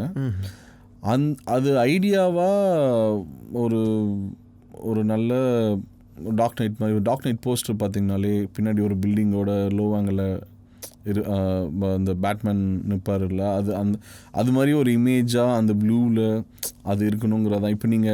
இப்போ நீங்கள் அந்த அனௌன்ஸ்மெண்ட் வீடியோ பார்த்தீங்கன்னா உங்களுக்கு அது மேபி கனெக்ட் ஆகும். நான் சொன்ன அந்த போஸ்டர் அதுதான் ஐடியா. அது மாதிரி தான் ஐடியான்னு வச்சுக்கோங்க. டீல் அண்ட் ஆரஞ்சு வந்து ஒரு மாதிரி அடித்து துவைச்ச ஒரு லைட்டிங் பேட்டர்ன் தான், ஒரு கலர் பேட்டர்ன் தான். பட் அதில் ஒரு இன்டென்சிட்டி இருக்குது. அந்த இன்டென்சிட்டிக்காக நான் அதை யூஸ் பண்ணேன், டீல் அண்ட் ஆரஞ்சு. எனக்கு ஃபர்ஸ்ட் டைம் நான் இவ்வளோ பெரிய இடத்த நான் இப்போது லைட் பண்ணுற சூழ்நிலை இருந்தது. அன்றைக்கி நைட்டே எனக்கு தினேஷ் வந்தான். Dinesh Purushothaman is my classmate. நாங்கள் ஒன்றா விஸ்காம் படித்தோம். அவன் வந்து பார்க்க வந்தான். அப்போது வந்து அவன் கொஞ்சம் இன்புட்லாம் கொடுத்துட்டு போனான். இந்த லைட் பத்தாதுரா, நீ இன்னும் பெரிய லைட்டாக ஏற்றணும் அப்படின்னு சொல்லி. அதெல்லாம் ஒரு மாதிரி கொலாபரேட்டிவாக ஃப்ரெண்ட்ஸ் நாங்கள் பொதுவாகவே அதை பண்ணுவோம். ஸோ அவன் வந்து அன்றைக்கி நைட் அதை ஹெல்ப் பண்ணான். ஸோ இதுதான் மாவீரனில் இந்த டீல் அண்ட் ஆரஞ்செலாம் லைட்டிங்கில். பட் காஸ்டியூம்ஸ்லேருந்தே பார்த்தா நீங்கள் ஒரு நல்ல கலர் டோன் ஒன்று மெயின்டைன் பண்ணியிருப்பீங்க. அது மெரூனா, ப்ரௌன் கலர்ஸ், ப்ரௌன் மரூன் அந்த ஜோனில் வச்சுக்கலாமா? அந்த டெசிஷன் எதனால் எடுத்தீங்க? அது நீங்கள் மடோன் எல்லாம் சேர்ந்து பேசி எடுத்தது டெசிஷன் தான்? ஆமாம், எல்லாம் பேசி எடுத்ததான். அது ஒரு மாதிரி ரொம்ப அந்த லைஃப்பில் ஒரு கலர்ஃபுல்லான விஷயங்கள் இருக்குது. பட் கதை வந்து சந்தோஷமாக இல்லை. அது வந்து ஒரு மாதிரி அவனோட லைஃப் வந்து ரொம்ப சந்தோஷமாக இல்லை. அதாவது ரொம்ப கலர்ஃபுல்லாக வேணாம், கலர்ஸ் இருந்தாலும் அது ஒரு மாதிரி ஏர்தி கலர்ஸாக, ஒரு மாதிரி ப்ரௌன்ஸு இல்லை டார்க் க்ரீன்ஸு அது மாதிரி இருந்ததுன்னா கலர் இருக்கிற மாதிரியும் இருக்கும், அதே சமயம் அது ஒரு ஹாப்பி கலர்ஸாக இருக்காதுங்கிறது தான் ஐடியா. அதனால தான் அதை சூஸ் பண்ணோம். இந்த ஒரு மூமெண்ட்டில் மட்டும் டாலி ஜூம் யூஸ் பண்ணியிருப்பீங்கல்ல? ஆமாம். அதனுடைய பர்பஸ் என்ன?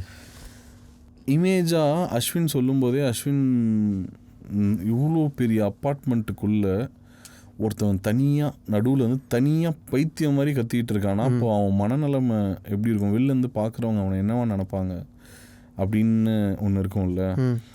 அப்போது அவனுக்குள்ளே அவன் எவ்வளோ இன்டர்ன்ஸ்டாக அவன் அதில் பாதிக்கப்பட்டிருக்கான். நடு ரோட்டில் எல்லோரும் பார்க்குறாங்க கூட தெரியாமல் அவன் வந்து அவன் எவ்வளோ கஷ்டப்பட்டிருந்தா அதை அவனை எவ்வளோ பொருத்தி இருந்தால் அவன் அதை பண்ணியிருப்பான். அதை வந்து ட்ரமாட்டிக்காக சொல்லணுங்கிறது தான் அதோட ஐடியா. அவன் வந்து ஏதோ ஜிப்ரிஷ் கத்துவான், எவ்வளோ அந்த அது கேட்கக்கூடாதுங்கிறதுக்காக, சப்ரஸ் பண்ணுறதுங்கிறதுக்காக, அவன் பேசுகிறத கேட்கவே கூடாதுங்கிறதுக்காக. நீங்கள் சும்மா ரியல் லைஃப்பில் இமேஜின் பண்ணி பாருங்கள், நிஜமாலே இப்படி ஒரு அப்பார்ட்மெண்ட் வாசலில் ஒருத்தன் உட்காந்து அவன் பண்ணிருக்கானா அப்போ அவன் எவ்வளோ கோத்ரூ பண்ணியிருப்பான். அது விஷுவலாக நீங்கள் எப்படி ரெப்ரசன்ட் பண்ணுவீங்க அதுங்கிறது தான் ஐடியா. அந்த ஐடியாவை ட்ரமாட்டிக்காக இருக்கணும்னு இது சொன்னது அஸ்வின் தான். அது ட்ரமாட்டிக்காக இருக்கணும், டாலி ஜூமாக இருந்தால் நல்லாயிருக்கும் அப்படின்னு சொன்னது அஸ்வின் தான். அது ஸோ அதுதான் அதோட இது. மறக்கவே மாட்டேன். நீங்கள் அதை கவனிச்சிங்களான்னு தெரியல, இதை ஒருத்தவங்க எடுத்து ட்விட்டரில் போட்டு ஓகே இந்த மாதிரியான ஒரு கமர்ஷியல் என்டர்டெய்னரில் டாலி ஜூம்லாம் யூஸ் பண்ணியிருக்காங்க அப்படின்னு அப்ரிஷியேட் பண்ணியிருந்தாங்க. ஓ நைஸ். ஓகே. இன்னொருத்தவங்க எடுத்து போட்டு okay OG Tamil serial Deiva Magal used it long back.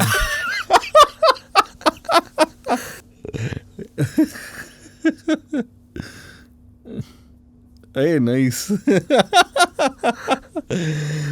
சரியா, எதுவுமே நம்ம கண்டுபிடிக்கல, எதுவுமே நம்ம சொந்தம் கொண்டாட முடியாது. அந்த டைமில் அது கதைக்கு என்ன பண்ணுதுங்கிறது தான் மேட்ரு. ஆக்ஷன் சீக்வன்ஸ் மாவீரனில் பயங்கர க்ரியேட்டிவாக இருக்கும், கதை கூடவே இருக்கும். எஸ்பெஷலி ஓகே இதனுடைய ஃபுல் ப்ரெப்பு சொல்லுங்கள். ஏன்னா அகெயின் இந்த ஒரிஜினல்ன்ற வார்த்தையை தவிர வேறு பெட்டர் வார்த்தை எனக்கு தெரியல. ஓகே, நான் வேணால் நெக்ஸ்ட் டைம் கண்டுபிடிச்சிட்டு வரேன். ஆனால் இப்போவும் சொல்கிறேன், ஒரு சூப்பர் ஹீரோ படத்தில் இவ்வளோ ஒரிஜினலான ஒரு சண்டை காட்சி வந்ததில்லைன்னு எனக்கு தோணுது, இந்தியாவில் அட்லீஸ்ட். தேங்க்யூ. ஸோ பேசிக்காக இந்த சீக்வன்ஸ் வந்து ரொம்ப எக்ஸைட்டிங். கதை டிஸ்கஸ் பண்ணும்போது இந்த சீக்வன்ஸ் ரொம்ப எக்ஸைட்டிங்காக இருந்தது. அது அஸ்வின் இந்த மாவீரனோட கிரெடிட்ஸில் வந்து நாங்கள் ஆளுக்கு 5% வேணால் எடுத்துக்கலாம், பட் அது கம்ப்ளீட்டாக அது அஸ்வினோட படம் தான். அது அவனோட கால் இல்லாமல் எதுவுமே அங்கே நடக்கலை. அது அவன் முடிவு பண்ண விஷயங்கள். அவன் இன்னொன்று என்னென்னா எல்லோரும் சொல்கிறதையும் கேட்பான் அஸ்வின். ஒரு கடைசி ஏடி ஒரு இன்புட் கொடுத்தா கூட அதை காது கொடுத்து கேட்டு அது ஒர்க் ஆகுதுன்னா இமீடியட்டாக எடுத்துப்பான். அது ஒர்க் ஆகலைன்னா ஏன் அது ஒர்க் ஆகலைன்னு அவங்ககிட்ட எக்ஸ்பிளைன் பண்ணுவான். அது மாதிரி ஒரு ஆளுன்னு வச்சுக்கோங்களேன். ஸோ இந்த சீக்வன்ஸ் ஏன் நான் அஸ்வின் பற்றி இவ்வளோ சொல்லலாம், இந்த சீக்வன்ஸ் வந்து கம்ப்ளீட்டாக அவனோட இதுதான், அவனோட ஐடியாவாக. இது வந்து கான்ட்ரடிக்டரியாக ஒரு விஷயம் நடக்குது. அதாவது இவன் ஃபைட் பண்ண முடியாது, ஆனால் ஃபைட் பண்ண மாதிரி இருக்கணும் அப்படிங்கிறது தானே. அது சொல்லும்போதே அவனுக்கு ஒரு ஹை இருந்தது, அது எங்களுக்கும் கேட்கும்போதே ஒரு ஹை இருந்தது. இதில் முக்கியமான பங்கு யானிக்கோடது. எல்லாமே டயலாக் பேஸ் பண்ண ஒரு ஆக்ஷனாக இருக்குது. ஸோ யானிக்கு என்ன டயலாக் பேசுகிறாங்கன்னு புரியாது. இப்போது யானிக் வந்து இந்த டயலாகுக்கு அவன் இப்படி பண்ணிக்கிட்டே இதை பண்ணணும், அது கேமரா இப்படி மூவ் ஆகணுங்கிறதெல்லாம் யானிக் வந்து ஒரு வீடியோ ஷூட் பண்ணி கொண்டு வந்து கொடுப்பாரு. நாங்கள் இல்லை யானிக் இது இப்படி போகணும், எங்களுக்கு கேமரா மூவ்மெண்ட் இப்படி வேணும்னு நம்ம யானிக்கிட்ட கேட்டால் யானிக் திரும்ப ஒன்று அங்கே ஃப்ரான்ஸ்லேருந்து ஒன்று ஷூட் பண்ணி அனுப்புவார். திரும்ப பார்த்துட்டு கரெக்ஷன் சொல்லி ஒரு எனக்கு தெரிஞ்சு இது ஒரு 2-3 வாட்டி பண்ணியிருப்பாருன்னு நினைக்கிறேன். சின்ன சின்ன சேஞ்சஸ்லாம் பண்ணி யானிக்கு வந்து ஒரு வீடியோ அவங்க அசிஸ்டன்ஸ் அவங்க டீமை வச்சு நமக்கு ஒரு ப்ரீவியஸ் மாதிரி ஒன்று வீடியோ ஷூட் பண்ணி கொடுப்பாரு. அதில் கேமரா மூவ்மெண்ட்டு எல்லாமே இருக்கும் அதில். ஸோ அதில் வந்து ட்ராமா ஆட் பண்ணுறது, எதெல்லாம் அப்படியே யூஸ் பண்ணிக்கலாம், எதெல்லாம் சின்னதாக ட்ராமா ஆட் பண்ணலாம், இதெல்லாம் அஸ்வின் வந்து ஸ்பாட்டில் இது பண்ணதான். ஸோ இந்த சீக்வன்ஸே எங்களுக்கு ஷூட் பண்ணும்போதே எங்களுக்கு ரொம்ப எக்ஸைட்டிங்கான சீக்வன்ஸ் இது. ஏன்னா இது வந்து புதுசாக இருக்குன்றது தெரியும். இது வந்து ஆடியன்ஸ் கண்டிப்பாக என்ஜாய் பண்ணுவாங்க. ஏன்னா இவருக்குள்ளே பயத்தை வச்சுக்கிட்டு வில்லன்கிட்ட எனக்கு ஒரு வாய்ஸ் கேட்குதுன்னு ப்ரூவ் பண்ணணும். அது இவர் எவ்வளோ ஒரு இன்னசென்ட்டாக இவர் எப்படி இதை பண்ணி முடிச்சு இந்த கையிலேருந்து வரும்போது அவர் திரும்ப முட்டி போட்டு இதுதான் சார் நடந்ததுன்றவர் ரொம்ப எனக்கு கொன்றாதீங்க சார் அப்படின்ற மாதிரி சொல்லுவார். அது வந்து கேட்கும் போதே ரொம்ப செம்மையாக சூப்பராக இருக்குது. இந்த சீக்கிரம் ஜாலியாக பண்ணலாம், அது மாதிரி இருந்தது. ஸ்கிரிப்ட் பேப்பர் எப்படி இருந்துச்சு? இதே தான் இருந்தது, இதில் சேஞ்சஸ் எதுவுமே இல்லை. ஏன்னா இது டெஃபினட்டாக எழுதி எடுக்கப்பட்ட ஒரு ஆக்ஷன் சீக்வன்ஸ் தானே. மாவீரனில் எல்லா சீக்வன்ஸுமே அப்படி தான். எல்லா ஆக்ஷன் சீக்வன்ஸுமே அந்த போட்டாக இருக்கட்டும் எல்லாமே எழுதி ஸ்கிரிப்டில் இருக்கும். அஸ்வின் ரொம்ப ரொம்ப மெட்டிகுலஸாக இருப்பான் ஆக்ஷனில். ஆக்ஷன் பார்ட்டும் என்னோடய பார்ட் தான், என் படத்தில் வர இது தான். அது ஒரு எலிவேஷன் கொடுக்குதுன்னா அது கதையிலையும் எலிவேஷன் கொடுக்குது. அது நாட் ஜஸ்ட் ஒரு விஷுவல் எலிவேஷன் கிடையாது. ஸோ அதில் அவனோட பாட்டும் இருக்குன்னு ரொம்ப ஸ்ட்ராங்காக பிலீவ் பண்ணுறாள். ஸோ எல்லாமே அஸ்வினோட அவன் எழுதி அது அவனுக்கு பிடிச்சிருந்தா மட்டும்தான். யானிக்கெலாம் வந்து ஸ்பாட்லேயே நிறையா வாட்டி ஒரு ஆக்ஷன் டைரக்டர் பொதுவாக இது பண்ண முடியாது. நம்ம இல்லை எனக்கு பிடிக்கலலாம் நம்ம அவங்ககிட்ட கான்வர்ஸ் பண்ண முடியாது. ஏன்னா அவங்க நிறைய பேரை ஹேண்டில் பண்ணுவாங்க, ஃபைட்டர்ஸ் இருப்பாங்க, பட்ஜெட்டு ஜாஸ்தியாக போகும். ஒரு நாள் நீங்கள் ஆக்ஷன் ஜாஸ்தியாக எடுக்கணுன்னா கூட பட்ஜெட் உங்களுக்கு ரொம்ப எங்கேயோ போயிடும். ஸோ அஸ்வின் வந்து ஆனால் இருந்து இது எனக்கு இது ப்ரீவியஸில் இருக்கிற மாதிரியான ஷாட் தான் வேணும், சின்னதாக மிஸ் ஆனால் கூட இல்லை இந்த ஷார்ட்டோட பியூட்டியே அது இப்படி போயிட்டு வர்றது தான், எனக்கு அது வேணும் அப்படின்னு அது யானிக்கு தான் மோஸ்ட்லி ஹேண்டில் பண்ணுவார் அந்த ஷார்ட்ஸை. நான் இப்போ தான் கேட்க வந்தேன். ஏன்னா இப்போ ஸ்வார்டு வந்து நம்ம டம்மி தான் பண்ணியிருப்போன்றது வச்சுக்கோங்க. இப்போ எஸ்கே அப்படி மூவ் ஆகிறாரு, ஸ்வார்டு இங்கே வருது, கேமரா இங்கே மூவ் ஆகுது, எஸ்கே மூவ் ஆகிறாரு, ஸ்வார்டு இங்கே வருது. நீங்கள் எப்படி அதெல்லாம் மிஸ் பண்ணுவீங்க கேட்க வந்தேன். நான் வந்து முடிஞ்சதை நான் பண்ணுவேன். நான் வந்து அதுக்கப்புறம் எனக்கு இன்னொன்று என்னென்னா, இதை நான் பண்ணேன்னா யானைக்கு பண்ணானே அது வந்து பெருமையாக எடுத்துக்கிற விஷயமா எனக்கு படல. அதனால் என்னை விட யானைக்கு நல்லா தெரியுது, அவர் நல்லா பண்ணுறாரு. அதனால் அவர்கிட்ட கொடுத்துருவேன். யானைக்கு I think you are the right person to do this, நான் என்னால் பண்ண முடியாது, நீங்களே பண்ணுங்கன்னு சொல்லி நான் பெருந்தன்மையாக நான் அதை பண்ணிட்டேன். ஏன்னா மற்ற கண்ட்ரீஸில் ஆக்ஷன் டைரக்டர்ஸுன்னு தனியாக ஒரு ஆப்ஸ் வச்சுருக்காங்க, கேமரா ஆப்ரேட்டர்ஸ் இருப்பாங்க, அவங்க டீமுக்குன்னு இருப்பாங்க. அது இப்போ நீங்கள் ரோஜா டிக்கின்ஸ் எடுத்துட்டிங்கன்னா சிகாரியோட ஓப்பனிங் இது ட்ரோன் ஷாட்ஸ் இருக்கும், டெட் டாப் ஆங்கிளில் ஃப்ளைட்டோட ஷேடோ மட்டும் கீழே விழுந்து ஷாட்ஸ் இருக்கும். அவர்கிட்ட கேட்டால் இது மாதிரி எக்ஸ்ட்ராடினரியாக இருந்தது, நீங்கள் ஓப்பனிங்லேயே லேண்ட்ஸ்கேப் இது பண்ணிட்டீங்க, அதெல்லாம் சூப்பராக அந்த ஷாட் எப்படி யோசிச்சு எடுத்தீங்கன்னு. அது இப்போ ட்ரோன் பைலட் எடுத்தார், எனக்கும் அதுக்கும் சம்மந்தம் இல்லை அப்படின்ற. ஏன்னா விஷுவலாக நீங்கள் ஸ்டோரி போர்ட் போட்டு இல்லை நீங்கள் உங்களோட அப்ரூவலில் தான் ஒரு விஷயம் நடக்குது, அது நான் பண்ணால் என்ன அவன் பண்ணால் என்ன அது மாதிரி தான். ஸோ அதனால் எனக்கு யானிக் பண்ணுறதுல எந்த பிரச்சனையும் இல்லாமல் இருந்தது. And Yannick is the right person to do it. So நாங்கள் வந்து ஒரு மோடு அவர் கேமராவை ஆப்ரேட் பண்ணுறதுக்குன்னு சிலதெல்லாம் கழட்டிட்டு சிலதெல்லாம் மாட்டி கொடுக்கணும். அதுக்கு பேரே நான் யானிக் மோடுன்னு வச்சேன். அதாவது அந்த ஷாட் எடுக்க போகிறோன்னா யானிக் மோடு மாற்று அப்படின்னா அதை அந்த மோடுக்கு மாற்றி கொடுத்துருவாங்க.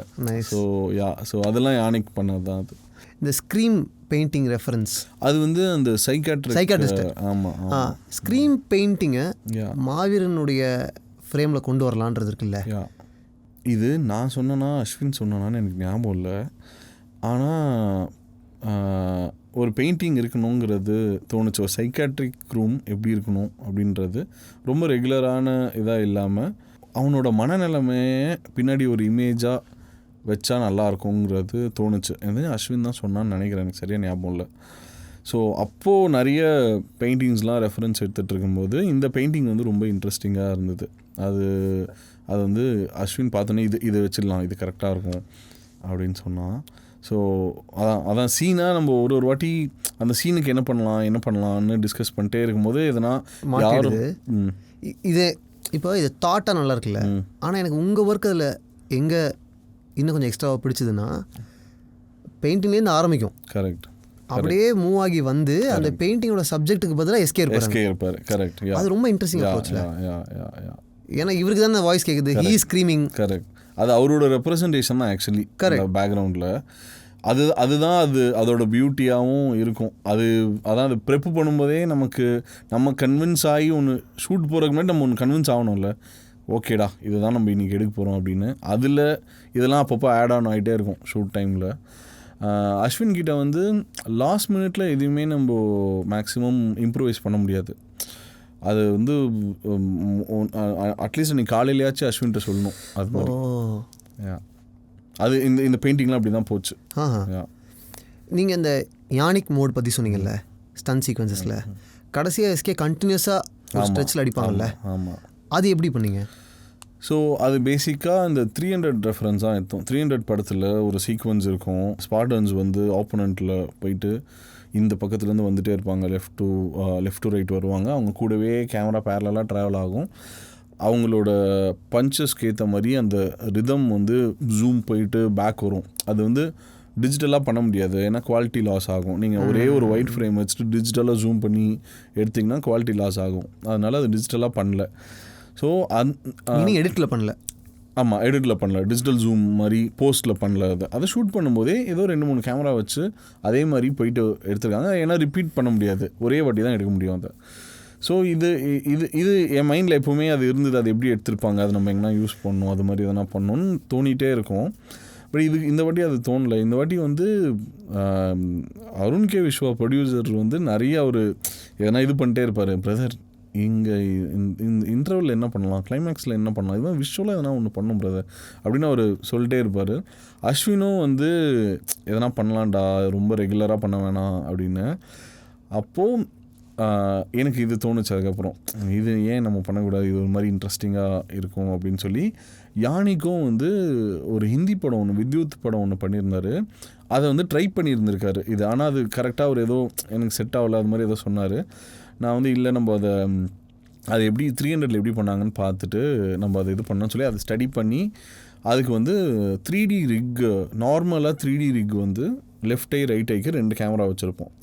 அது 2 கேமராவுக்கும் ஒரே லென்ஸ் போடும். இப்போ 50 mm ஒரு ஷாட் எடுக்கிறோன்னா 2 கேமராவுக்கும் 50 mm லென்ஸ் போட்டால் தான் லெஃப்ட் ஐயும் 50 mm இருக்கும், ரைட் ஐயும் 50 mm இருக்கும். ஸோ இது ரெண்டும் கம்பைன் ஆகி உங்களுக்கு ஒரு இமேஜாக வரும். இந்த ஐடியா இருக்குல்ல, இந்த ஐடியாவில் 300 என்ன பண்ணியிருக்காங்கன்னா 2 கேமராவில் வேறு லென்ஸ் போட்டாங்க. ஸோ அந்த வேறு லென்ஸும் ஒரே பாயிண்டில் அலைன் ஆகிருக்கும். ஸோ நீங்கள் ஜூம் பண்ணிங்கன்னா டிஜிட்டலாக ஜூம் ஆகாத மாதிரி தெரியாது. இந்த வைட்லேருந்து கட் பண்ணி இந்த ஷார்ட்டை போட்டிங்கன்னா அது சீம்லெஸ்ஸாக இருக்கும். ஸோ நாங்கள் வந்து 3 கேமரா வச்சோம். ஆக்சுவலி 2 கேமரா தான் வைக்க முடியும். 3ஆவதாக ஒரு கேமரா நாங்களே மேனுவலாக அலைன் பண்ணி வச்சோம். ஒரு வைடு, ஒரு மிட்டு, ஒரு டெலி, அது மாதிரி 3 கேமரா வச்சோம். ஸோ அந்த 3 கேமரா வந்து சீம்லெஸ்ஸாக போயிட்டு வரும். இதுதான் ஐடியா. ஸோ நித்தம் ஒரு வானம்ல அவங்க காஷ்மீர்லாம் போயிருப்பாங்கல்ல, அங்கே வந்து பனிமலைகள்லாம் ஷூட் பண்ணியிருப்பீங்க. அந்த ஒயிட்ஸை கேப்சர் பண்ணுறது இருக்குல்ல, அதில் ஏதாவது டிஃபிகல்ட்டி இருக்கா? ஆக்சுவலி அது வந்து அன்பிளான்டு. எங்களுக்கு பேசிக்காக ஸ்னோ வந்து அப்போ கிடையாது.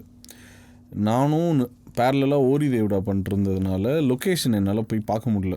நான் ஷூட்டுக்கு 2-3 நாள் முன்னாடி தான் லொக்கேஷன் பார்க்கவே போகிறேன். ஸோ மொத்த குரூவும் போயிட்டாங்க ஆல்ரெடி. நானே அன்றைக்கி லேட்டாக தான் போகிறேன். ஷூட்டுக்கு முந்தின நாள் தான் போகிறேன். நான் ஆக்சுவலி ஷூட்டுக்கு முந்தின நாள் லொக்கேஷன் பார்க்க போனால் பளீர்னு வெயில் அடிச்சது. ஊட்டியில் இருக்கிற மாதிரி தான் இருந்தது. நம்ம இது ஊட்டியிலே பண்ணியிருக்கலாம் போல இருக்கு. மணி சார்லாம் ரோஜாலாம் சீட் பண்ண மாதிரி அதெல்லாம் சீட் பண்ணியிருக்கலாம் போல இருக்கேன்னு தோணிடுச்சு எங்களுக்கு. நான்லாம் ரொம்ப டிசப்பாயிண்ட் ஆகிட்டேன். வண்டி வெயில் பிரிக்கிறான், இது எப்படி நம்ம ஏதாவது ஸ்னோலாம் எதுவுமே இல்லை. ரொம்ப ஒரு ஸ்னோ கேப் இருக்குது, ரொம்ப டிஸ்டன்ஸில் இருக்கிற மவுண்டனில் ஒரு ஸ்னோ கேப் இருக்குது, அப்படி தான் இருக்கே தவிர ஸ்னோவே இல்லை. சரி, நமக்கு இதான் கிடச்சது, நம்ம பண்ணுறதை பண்ணுவோன்னு ஷூட்டிங் வந்துட்டோம். ஸோ வெயில் அடிக்கிறதுனால நான்லாம் வந்து நல்ல ஷார்ட்ஸு, இது மாதிரி ஒரு டிஷர்ட்டு, எங்கள் டீமே அப்படி தான் சுற்றிட்டு இருந்தோங்க. நான் ட்ராவல் நிறைய பண்ணவங்க தான் ஷார்ட்ஸ் ரொம்ப கம்ஃபர்டபுளாகும். ஷார்ட்ஸ்லாம் போட்டு செருப்புலாம் போட்டு தான் சுற்றணும். போயிட்டு காலிலேருந்து ஒரு மணி நேரம் ஏதோ ஷூட் பண்ணோம். அதுக்கப்புறம் வந்து இவன் ஒரு கிளிஃபோட இதில் அசோக் நின்றுருப்பார். அசோக் வந்து வர்றதுக்கே பயப்படுவார். அந்த பொண்ணு கூப்பிட்டு கிளிஃபை இங்கே வந்து பாரு, சூப்பராக இருக்குது வியூன்னு சொல்லுவாங்க. இதெல்லாம் அவங்களோட ஷார்ட்டை எடுத்துட்டோம். இப்போது அது கூட ரியாக்ஷன் கவுண்டர் ஷாட்டு அசோக் எடுக்கணும். அந்த ஷாட்டு வச்சோம். அந்த ஷாட்டை வச்ச உடனே லைட்டாக மழை சாரல் மாதிரி பட்டுச்சு. ஐயோ மழை பெய்யுது போல இருக்குது. சரி ட்ரிசில் போயிட்டோம். அதுக்கப்புறம் இது பண்ணலான்னு பார்த்தேன். ஏன்னா நான் ஸ்னோ எக்ஸ்பீரியன்ஸ் பண்ணதில்லை லைஃப்பில். பார்த்தா அந்த மழை சாரல் கிடையாது, அது ஸ்னோ. அப்படியே கொஞ்சமாக வந்து வெள்ளையர்னு ஸ்னோ வந்தோடனே இதுக்கு எக்ஸைட் ஆகிறதா, ஷூட்டிங் பண்ணுறதா, நம்ம குளிரில் நடுங்கிறதா எதுவுமே தெரில. ஒரு மாதிரி அந்த மொமெண்ட்டே ஒரு கொஞ்ச நேரத்துக்கு ஒரு 1/2 hour எல்லாருமே ஸ்டன்னு. அதுக்கப்புறம் இது எப்போ நிற்கும்லாம் நமக்கு தெரியாது. டப்புன்னு இதை யூஸ் பண்ணிப்போம். இதெல்லாம் வாழ்க்கையில் கிடைக்காதுன்னு சொல்லி டக்குன்னு எல்லாருமே டீம், அந்த ரொம்ப ஹெல்ப்ஃபுல்லான ஆளுங்க அந்த டீம் தான். எல்லாருமே வந்து நான் ரொம்ப முடிவு பண்ணிட்டேன், இதை வந்து விட்டுறவே கூடாது, இது முடிஞ்ச அளவுக்கு இந்த ஸ்னோவை யூஸ் பண்ணிக்கணும். எங்கள் நேரம் அது அன்றைக்கி ஃபுல்லாக இருந்துச்சு. அதுக்கு அடுத்த நாள் வந்துச்சு. அங்கே இருக்கிற லோக்கல்ஸே சொன்னாங்க, இது மாதிரி அக்டோபர்லலாம் ஸ்னோ வரவே வராது. எனக்கு தெரிஞ்சு ஒரு 15-20 வருஷம் கழிச்சு அக்டோபரில் ஸ்னோ வருது, ஏதோ நீங்கள் புண்ணியம் பண்ணியிருக்கீங்க அது மாதிரி சொன்னாங்க. ஸோ நான் அதுக்கு ப்ரிப்பேர்டே இல்லை. ஸோ அது கண்ட்ரோல் பண்ண முடியுமா, கண்ட்ரோல் பண்ண முடியாதா, அந்த இதுலேயே நான் அதுக்குள்ளேயே நான் போகல.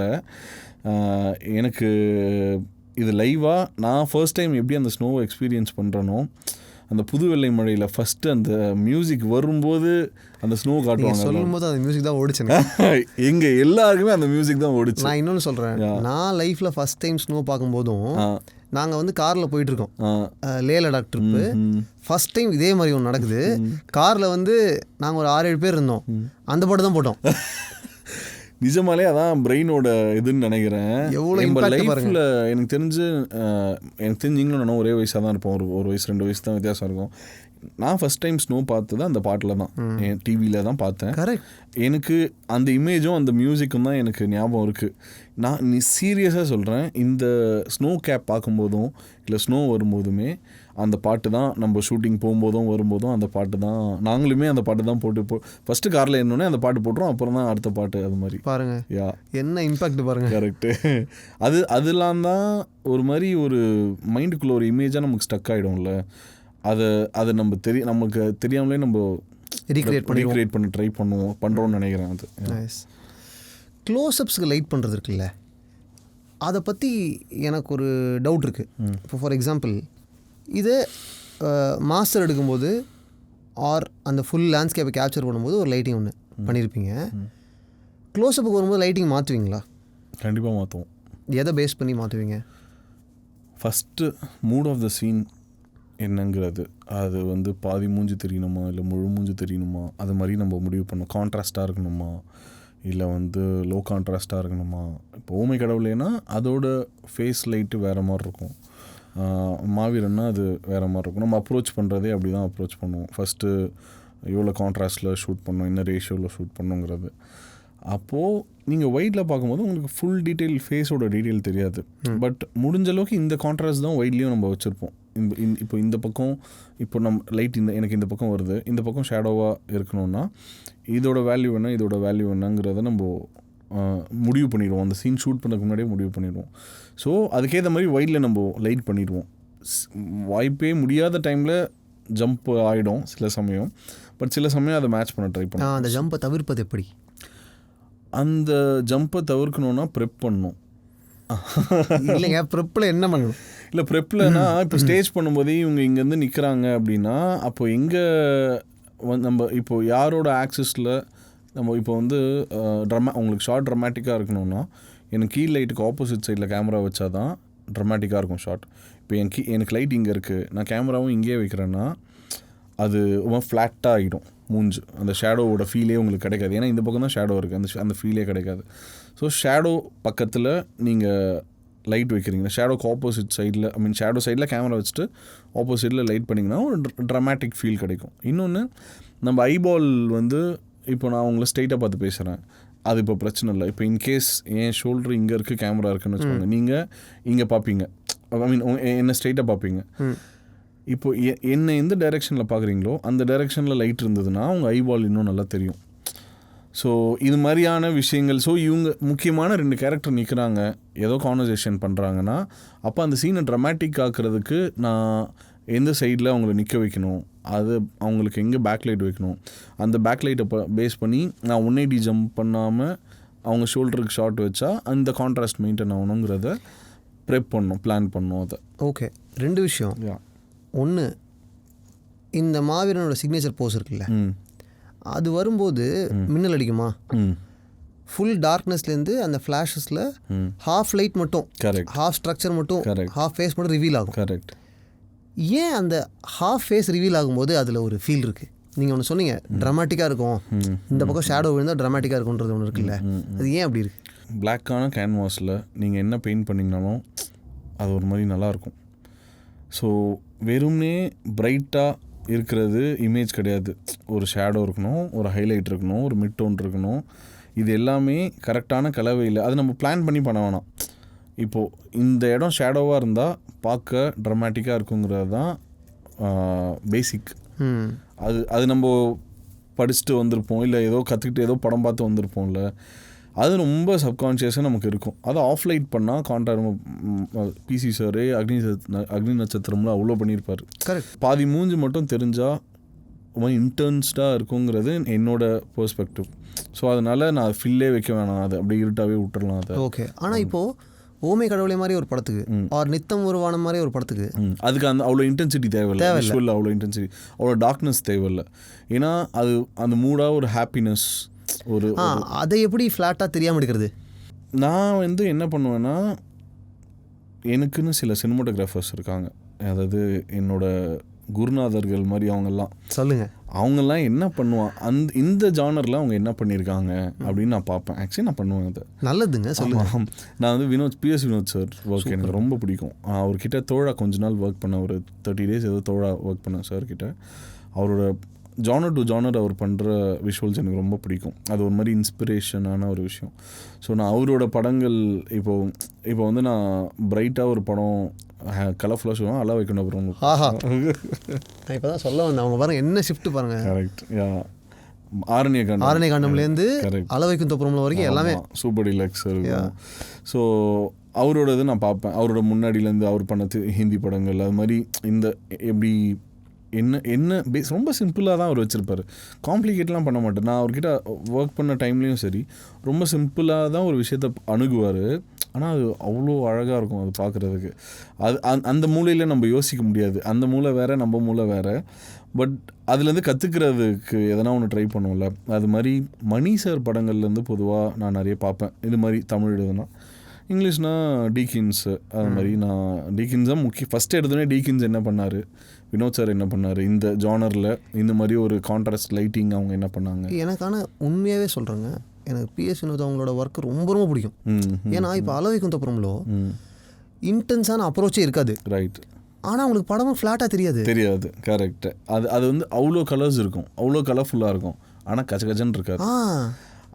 அதுதான் அவரோட சென்ஸ். அதுதான் அவர் சாமஜவரகம்னா பாட்டு இருக்குல்ல, தெரிலங்க. இப்போது சும்மா சொல்கிறேன், இப்போ அதையே வேற ஒருத்தர் எடுத்தால் ஈஸியாக ஃப்ளாட்டாக தெரிஞ்சிடும்.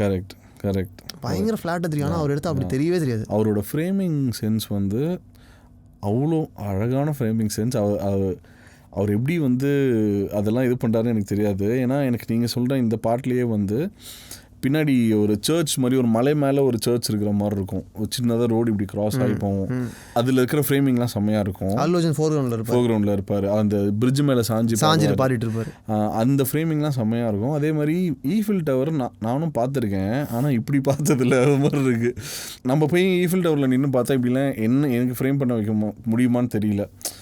இப்போ உங்கள் இன்டர்வியூலேயே ராண்டி சார் வந்து தாஜ்மஹால் பின்னாடி ஷூட் பண்ணால் தான் நல்லாயிருக்கும் அப்படின்னு சொன்னார்.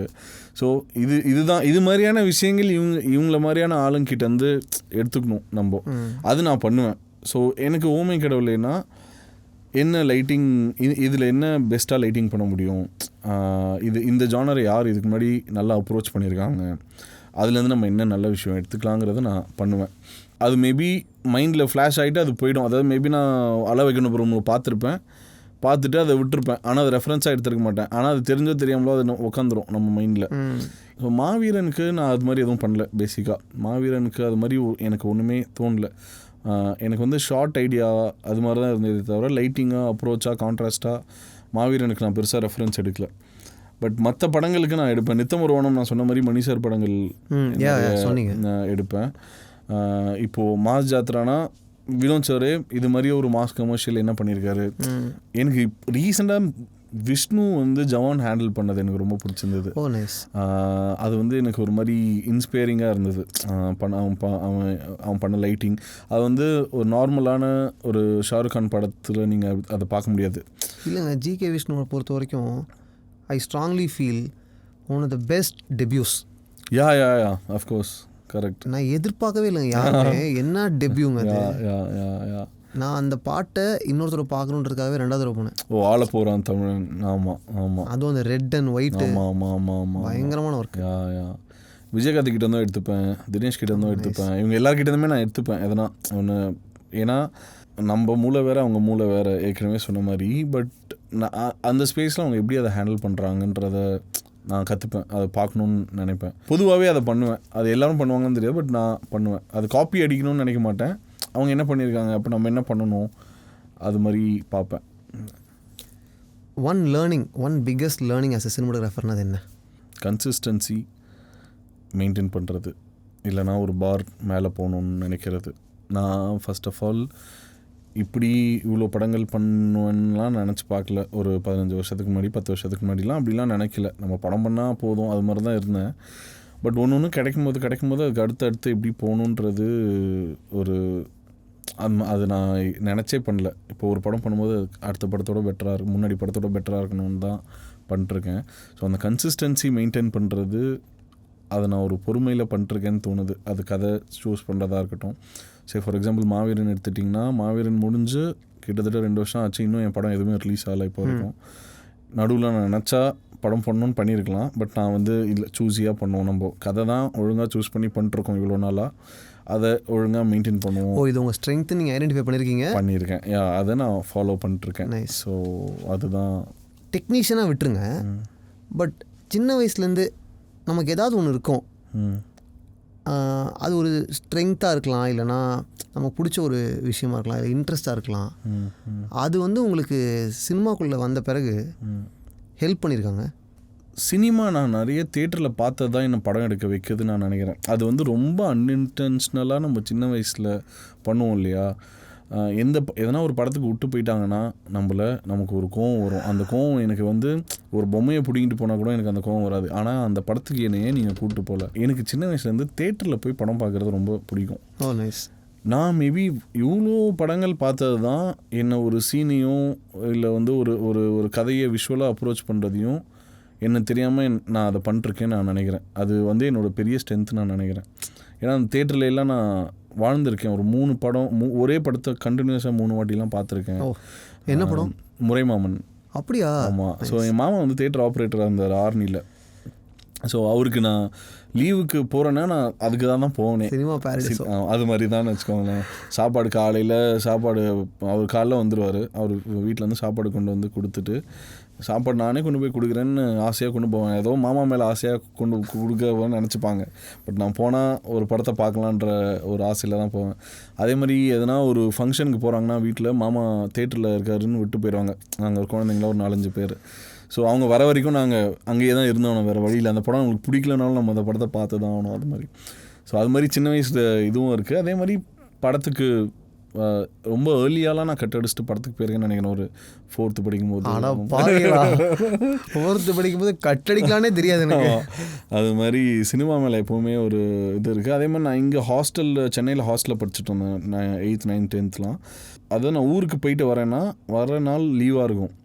ஏன்னா எங்கள் திங்கக்கிழமை ஸ்கூலில் போய் ஜாயின் பண்ணோம். சனி ஞாயிறு வீட்டிலேருந்து திங்கக்கிழமை ஜாயின் பண்ணோம். பட் நான் திங்கக்கிழமை காலையில் ஊர்லேருந்து இறங்கிடுவேன். செஞ்சி என்னோடய சொந்த ஊர். செஞ்சிலேருந்து சென்னை கோயம்பேடு பஸ் ஸ்டாண்டுக்கோ இல்லை அப்போ பாரிஸ் பஸ் ஸ்டாண்டாக இருந்தது, அப்போ தான் மாறுச்சு. வந்து இறங்கிடுவேன். ஆனால் ஸ்கூலுக்கு போக மாட்டேன்.